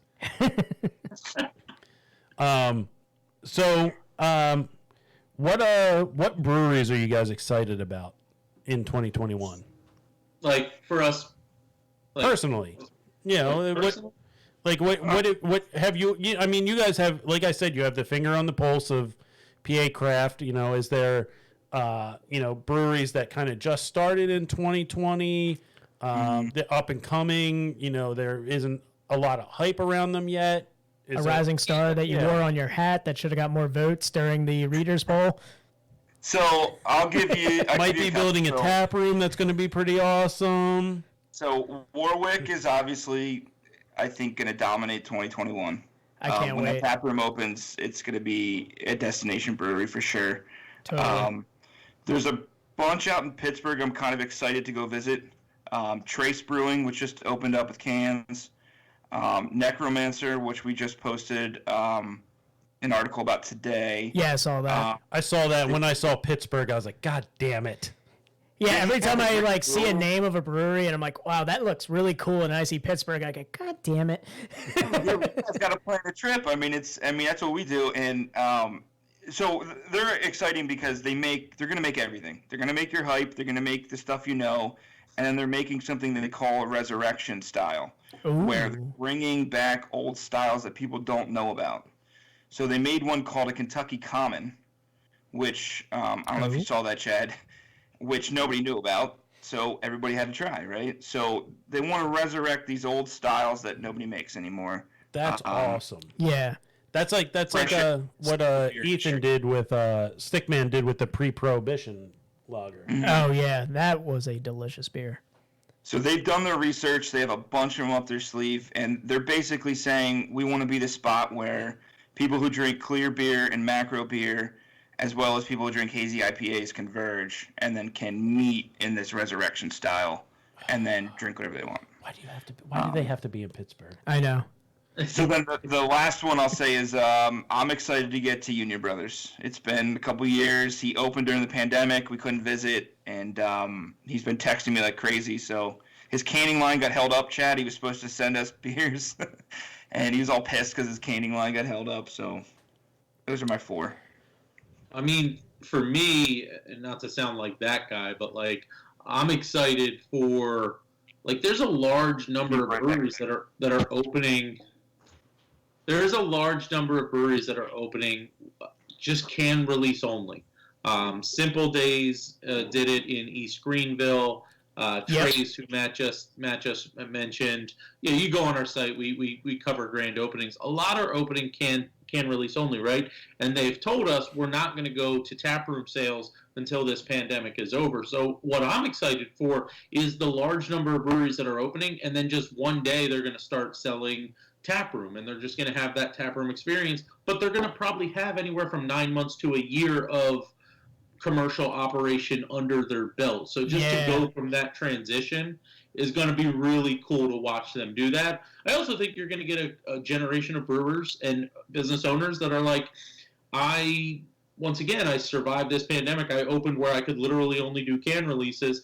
I can do anything now at this point. I can survive that. If I had to name like a brewery I'm excited for, I mean, we obviously talked about Warwick with their tap room. I'm really excited for 0 Day out in Harrisburg. They gave us this news a very long time ago, and it's taking a while for obvious reasons because they're opening like 3 locations at once, where it's just they have a new brewery they want to open up, a tap room they want to open up, another tap room. Yeah, I think it's 3 in total that they're literally trying to open up all at one time. Talk about scorched earth right there. Yeah, for real. Is hard to do under perfect circumstances, let alone during a pandemic, right? Also excited for breweries that continue to open up during the pandemic. I know I sat down with the team at Mystic Ways, who's opening in Percy sometime in 2021. So to talk to a brewery that's like, yeah, we're trying to get everything approved, but we can only do it, during social distancing and during all this crap, shutdowns, the whole nine, to go through that, to persevere through that, and, to make it to the other side, I'm pumped for those. So I can probably only name that one specifically, but I just have a whole bunch of breweries that I'm just super pumped that are opening during all this stuff. How many were on that list that we posted, Chen? Like 30 something? that opened this year. Yeah, during 2020. Yeah, somewhere around that. Yeah. Yeah, it's incredible, especially like hearing that Warwick is, they celebrated a 1-year anniversary.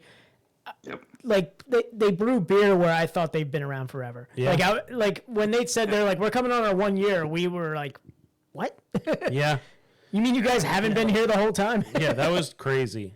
They did it right. I always say to Ryan, like I think his athletic mentality helps that business because, it is easy to relatively stumble out the gates as a new brewery. It's even easier to stumble out the gates of a new brewery when you have a system like they have. I mean, we've been to a lot of breweries out there that have been around for years brewing on a significantly smaller system.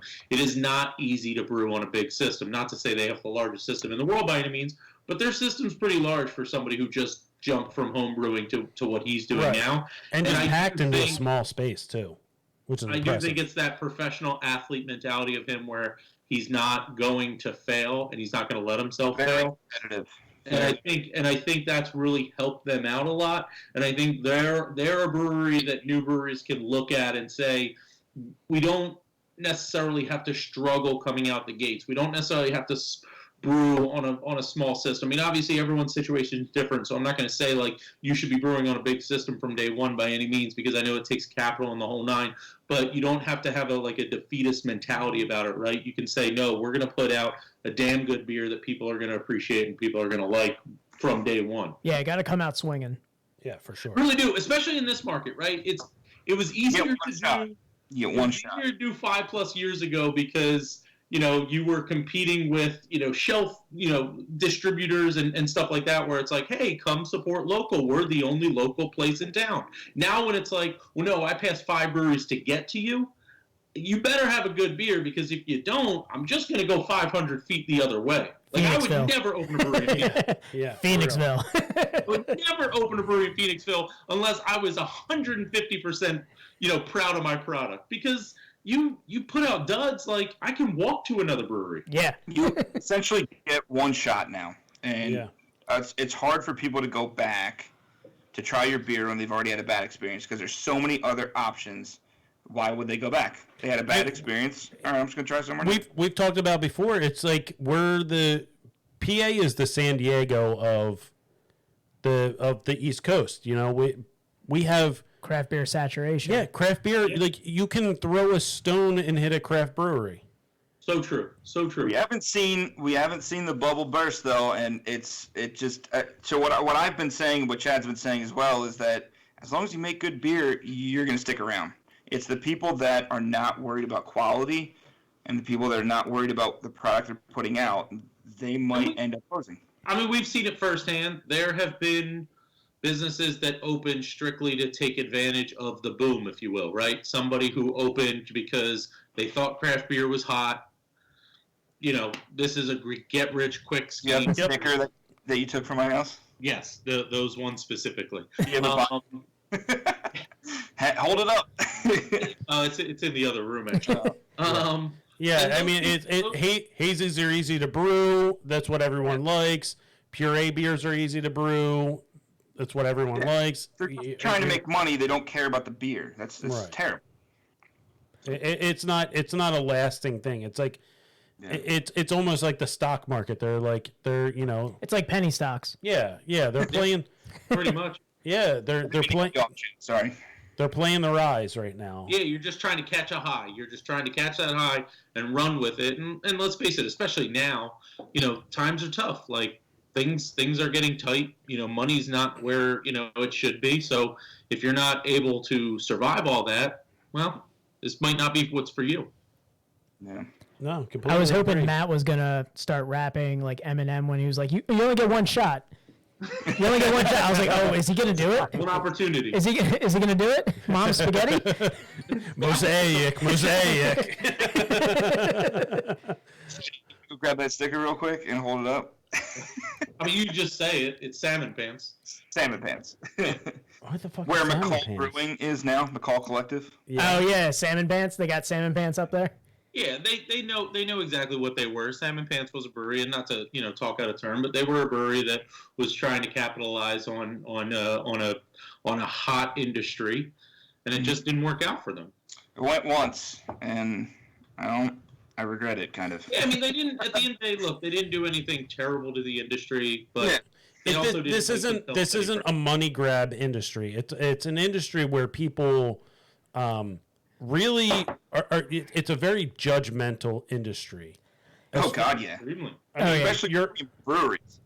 Yeah. I feel like it's an art form, much like music and stuff like that. And when you're doing the money grab, you're like the cover band at the bar. You end up like you're the cover band. Like you're making the money. Don't get me wrong, but like. Where's the talent and the signature like sound coming from? Yeah, what do brewers say? They say if you wanna make a small fortune in craft beer, start with a large portion. Yeah. That's a good one. Start like 20 years ago, like Victory or Yards, right? Right. Yeah, corner of the market. Right. I mean, it's interesting to see the people who think they're going to make a ton of money right out the gate and then have to pivot because what they thought and what they're very adamant about in the beginning ended up being completely untrue. So we'll see. I mean, I'm excited to see what some of these new breweries do, and they have a lot of hype around them media-wise. But well, I mean, that is what can be said about the pandemic right now is if you're in this game still, you're probably not in it for the money, if you will, right? You're probably not starting a brewery right now, because it's a get-rich-quick scheme, because let's face it, right? You're starting a brewery, and I can only have 50% or 25%, whatever the hell laws are. It's a passion project at this point. Yeah, the good news is if you're starting a brewery right now, it's because you have a passion for it and you're driven for it. And I think that's what, based on our experience, 90% of this state is anyway. But if at least you're starting it during a pandemic, okay, they're in it for the right reasons. Yeah, it's interesting. Yeah. So I had this written down as what was your favorite beer of 2020, but I think that's very subjective, and you don't want to exactly say like, this was my definitive favorite, and you might not even be able to say that, but yeah, I have a beer that I could say that about. All of our collabs.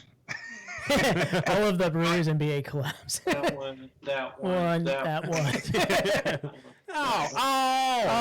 All right, Chad, you flexing over there? That's his treehouse post right there. I have a definitive favorite of mine that I have no problem sharing that we had nothing to do with. Please share it. And it's I never use Untappd. Like if you follow me personally, I think I check in one per every 2.5 months. Yeah. So that's why I'm actually pulling it up now so I can get the name right.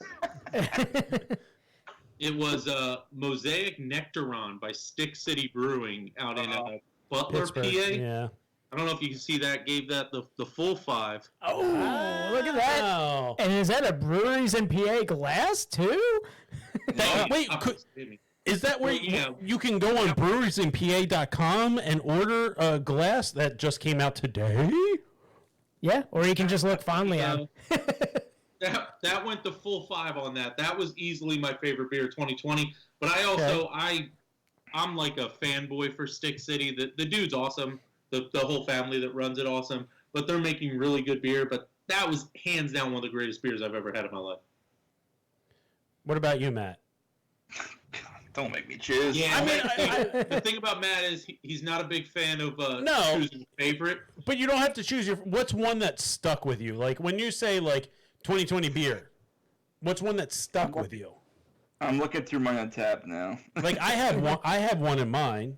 Yeah, go for yours. Yours is actually mine's right in your fridge, and I'm just gonna pull it out. Okay.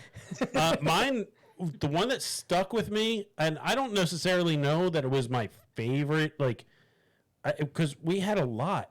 Oh, we had a lot of beer. But the one that stuck out to me was Prayer Group by Tired Hands. Wow. Yeah. What kind of beer was that? It was it was a barrel aged lager with lemon juice. It was just. It was either that one or the Vergnugen set from Free Will, which was their pale lager, And it was just Vergnügen was good. Yeah, that was the one I was like, oh my god. I think that was more life changing for you. Yeah, I feel like that would be your best beer of 2020. But We always have that one beer that changes things. yeah, that was the one that changed everything. I was like, oh my god, I need something that needs to be more crispy than this, and that nothing has stood up to it. But that Tired Hand, the prayer group from Tired Hands was just. You were enamored with that beer. Yeah, it was. That was. I mean, I can't say enough good things about that. It was. Dan didn't like it as much. I mean, Yeah, I think me and the guest on that episode were like, it was all right. I was like, oh my god. we're over there like we're drinking it. We're like, it's okay. And then he's over there with hard eyes, just sitting there like an anime girl with like hard eyes. Yeah. I can't get enough of this beer. Yeah, no, it was great. Like the subtle barrel taste with a little bit of that lemon tang to it. Oh my god, it was so good. I didn't get it. Like I was over there looking at you, and you're just. And it was. I couldn't wait to get into my second. He couldn't wait till I left so he could have personal time with the can. Just so him and that can. The can was Big Spoon. He put it behind his back, and he just sat there like, it keep me warm. Yeah, I mean that one, and jetpack holding on. And from a brewery that is like Don't let go. a brewery that is like known for their double IPAs and the toast. Yeah. No, definitely. Their lager is what it crushed me. Yeah. That's surprising. What were you gonna pull out of the? Did I drink it? Yeah, I've been on the hoppy haze journey with all the IPAs I've had this. 2020 has been a year of IPAs for me. Oh my God! Is it the West Coast IPA? Oh my God, Kane! No, actually, I gave it to you and you haven't cracked it yet. I'm gonna hail back to Warwick. The double dry hopped Citra Sensation was probably the best IPA I've had this year. Their Sensation series is probably my favorite. Yeah. That and store bought is fine.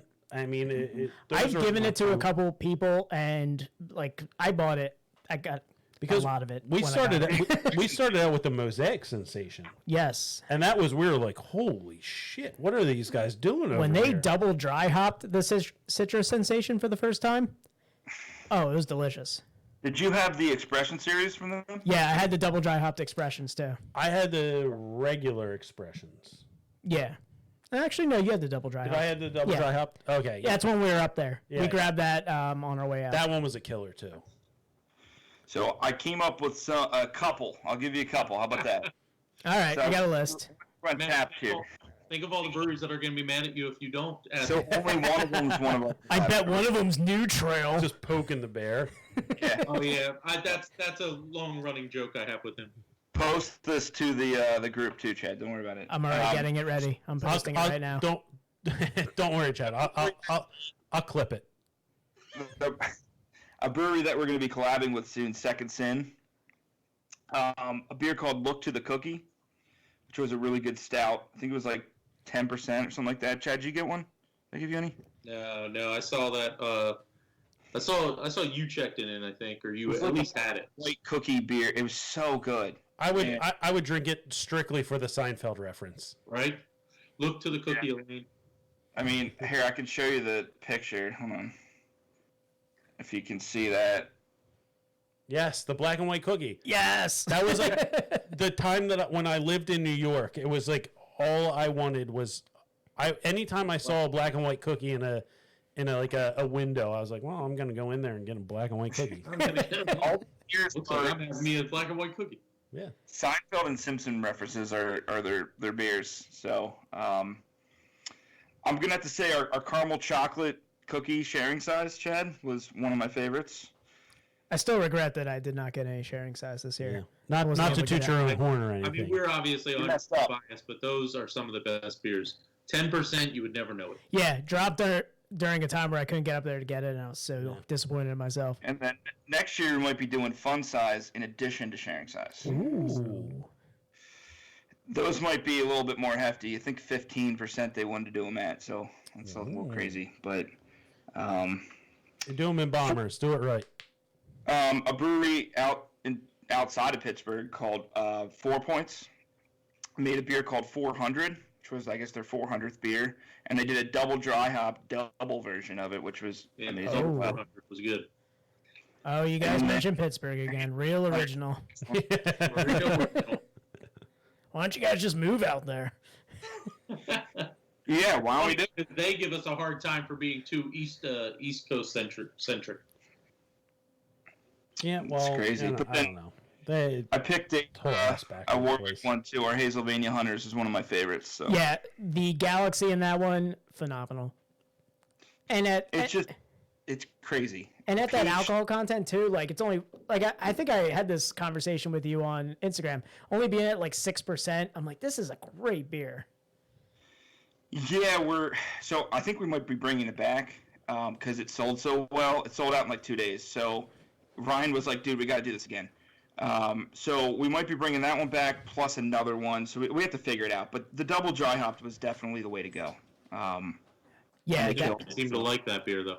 That was extremely dank, and you had some stiff competition coming out on that release because you had that Shreddy, and that double that one right there was amazing too. Like the Expressions. What else did they release that week? There was like 3 IP. Oh, the triple they released that week too. Like, Ebb and Flow, yeah. I told Ryan. I told him I was like, you couldn't have waited like a week or two to release this. You couldn't put it up against the Saison they did this week. He had to drop that literally the same weekend. He's like, yeah, man, we wanted to get it out before Christmas. I was like, screw you. I will say this: it was good timing because I was there when they opened that day for that release to pick up. Grabbed my order, looked back, and it was like people going into Disney World. Like the line going down the road, like. That release was timed perfectly for them because about right for Warwick. Yeah, that's what it's like for people to go to Warwick for the first time. It's like essentially Epcot. Yeah, yeah. I mean, the first time we went, we parked and we walked up, and we had our masks on. They didn't recognize us, and we were just like, "Yeah, we're here to pick up our order. Here's our receipt." And they were just like, "What the hell is this?" It was our sticker for the podcast, and they're like, "Oh shit, you're the podcast guys." And they just let us in the brewery. But yeah, just seeing the line because everybody was getting ready for the holidays. So, and I just want to congratulate Tom while he's in the bathroom being the first one to break the seal on a Twitch stream. So congratulations, Tom. Not it, dude. That's why I got up. I thought he just really hated Hazelvania Hunters. Yeah, he was like, you guys are talking about hazy IPAs. I'm out of here. Yeah, we're talking about hazy IPAs. I'm getting out of here. Dude, look at that tracksuit. It's amazing. Oh, I know. Right? Jumpsuit January. No, this is tracksuit 2021. Yeah, he was working the back line for Korn before this. Yeah. If we ever do another one, we're definitely all in tracksuits, Chad. We're getting tracksuits before we. Absolutely. Yeah, getting a tracksuit. No, my goal for 2021 is to have just an array of different colors and variations of my tracksuit. South Philly Venom over here. Yep. Get Adidas as a sponsor on this. You're good to go. Yeah, it's very Nelly of you. It's very Nelly of me. I know. I need a Band-Aid under my eye. We're going downtown, baby. All right. Final thoughts on the West Coast IPA from Workhorse. Perfect. Yeah, I'm empty, bro. I mean, that was a good beer. Very clean. I think true to style. Exactly. I'm still waiting on the hops, so get back to you.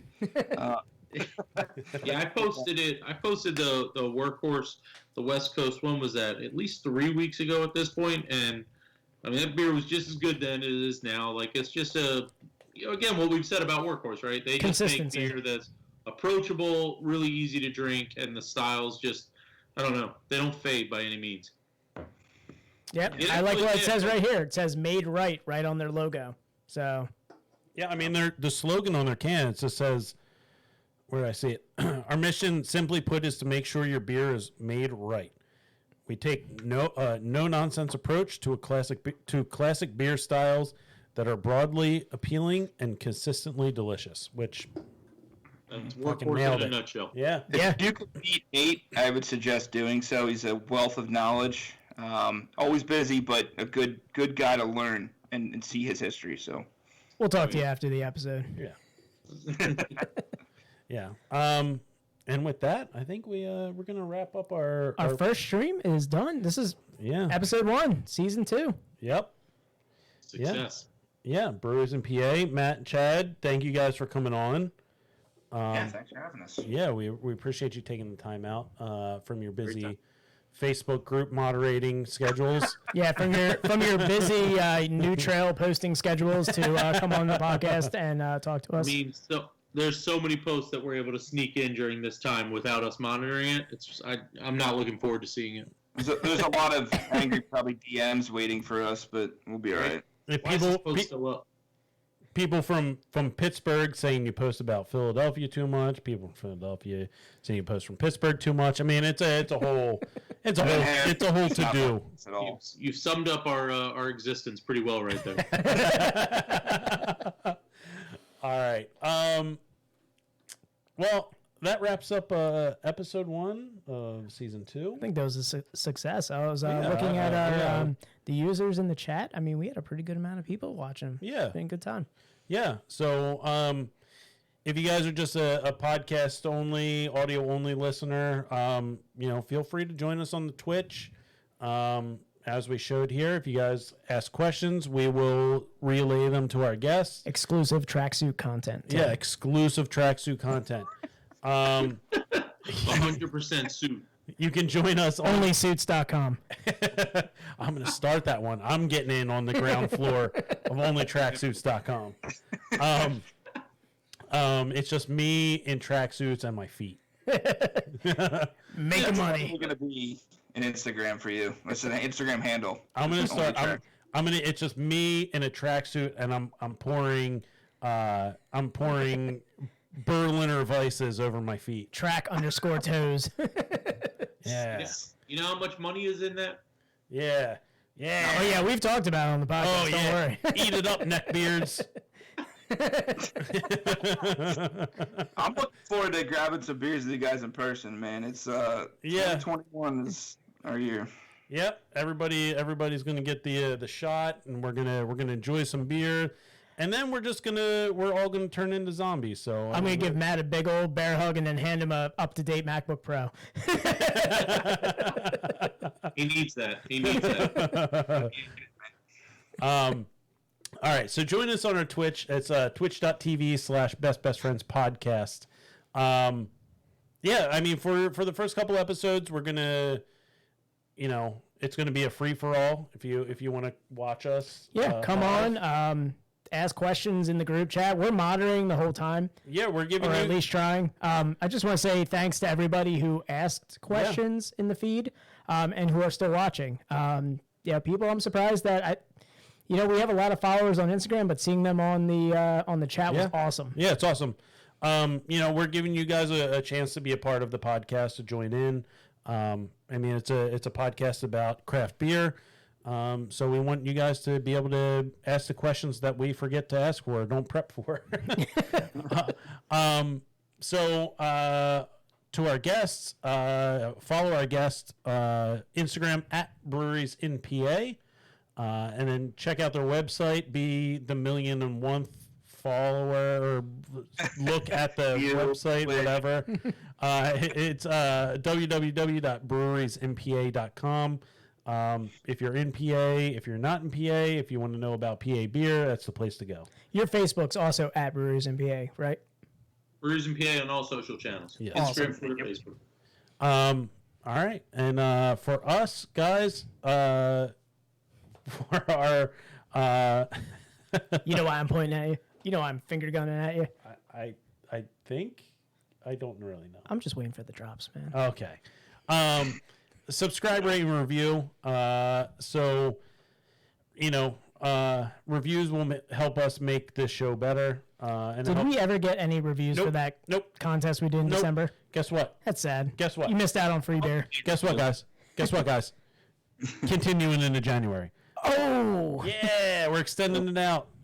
So if you leave us a review on whatever podcast platform, we really only check Apple Podcasts. I don't think Spotify does reviews. I don't know. I haven't seen a single one on Spotify. I don't think they do on Spotify. No. According to the We're analytics, gonna check. We're just gonna make it easy. Apple Podcasts. Yeah. According to our If you don't have Android, get an iPad. yeah, figure it out. Figure it out.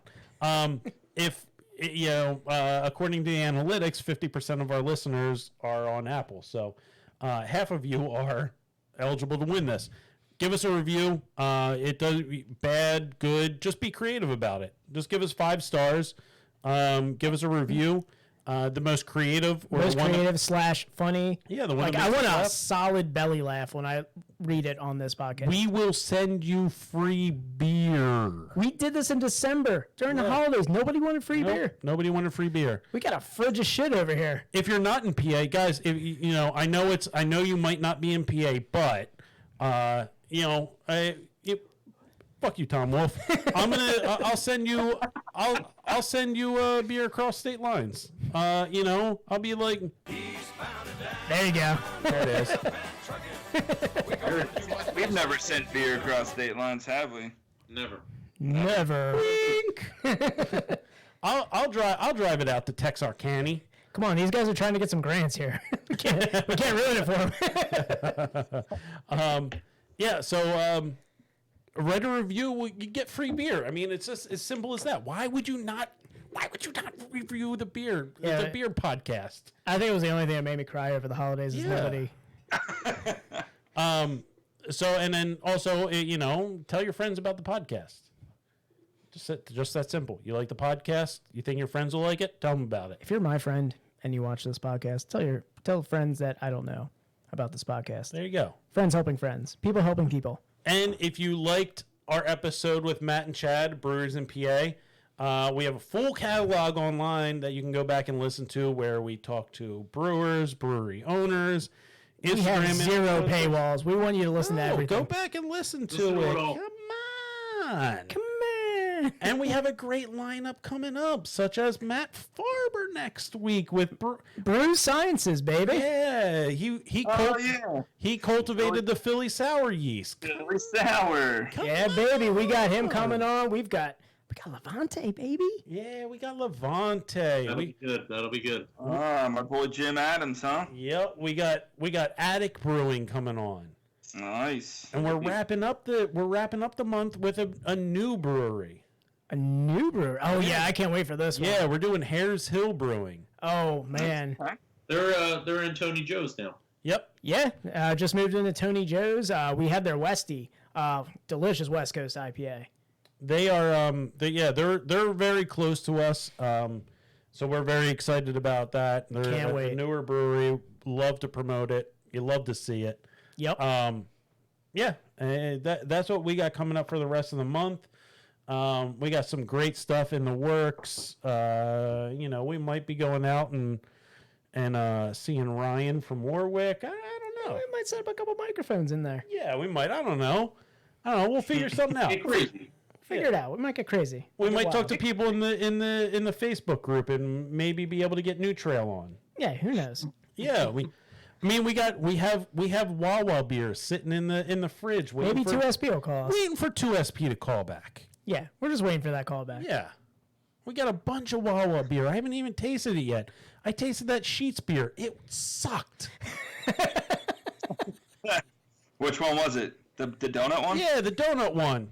Junk. Oh, shouldn't have went away from craft and PA. Yep. Yeah, what was it, Wicked Weed or something? Where'd it go? Yeah, that was South Carolina. What the fuck? It makes no sense. I mean, No, it makes no sense. Bob, this entire episode. Was it? Yeah. Oh. Well, fuck. Wait, Wawa did a brewery that is in their backyard. Literally like 2 miles from Wawa University.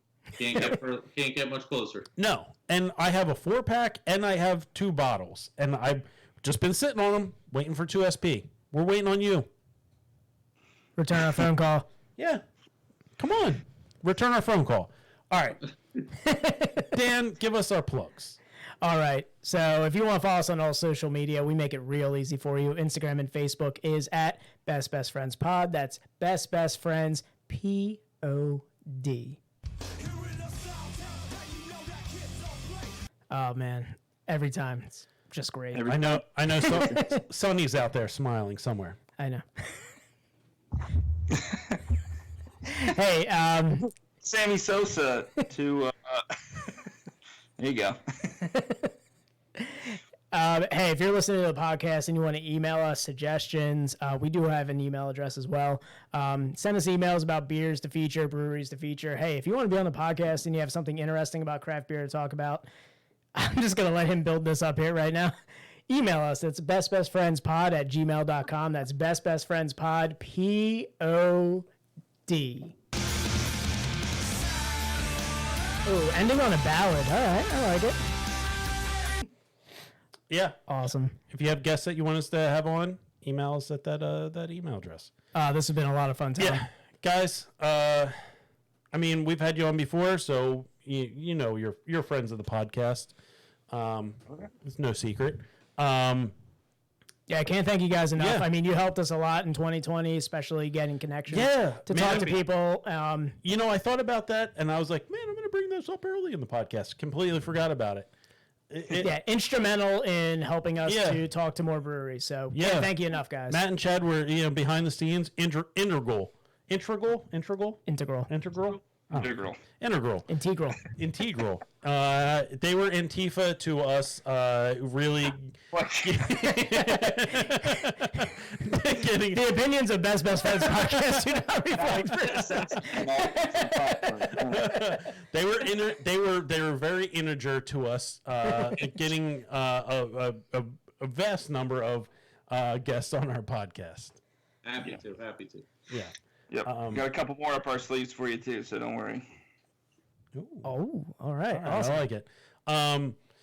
So, guys, thank you very much for coming on. We appreciate you. Go check out breweriesinpa.com. Dan, just need you to know one thing, buddy. Every year. I love ya. Always have. And everybody remember, it's not goodbye forever. It's just...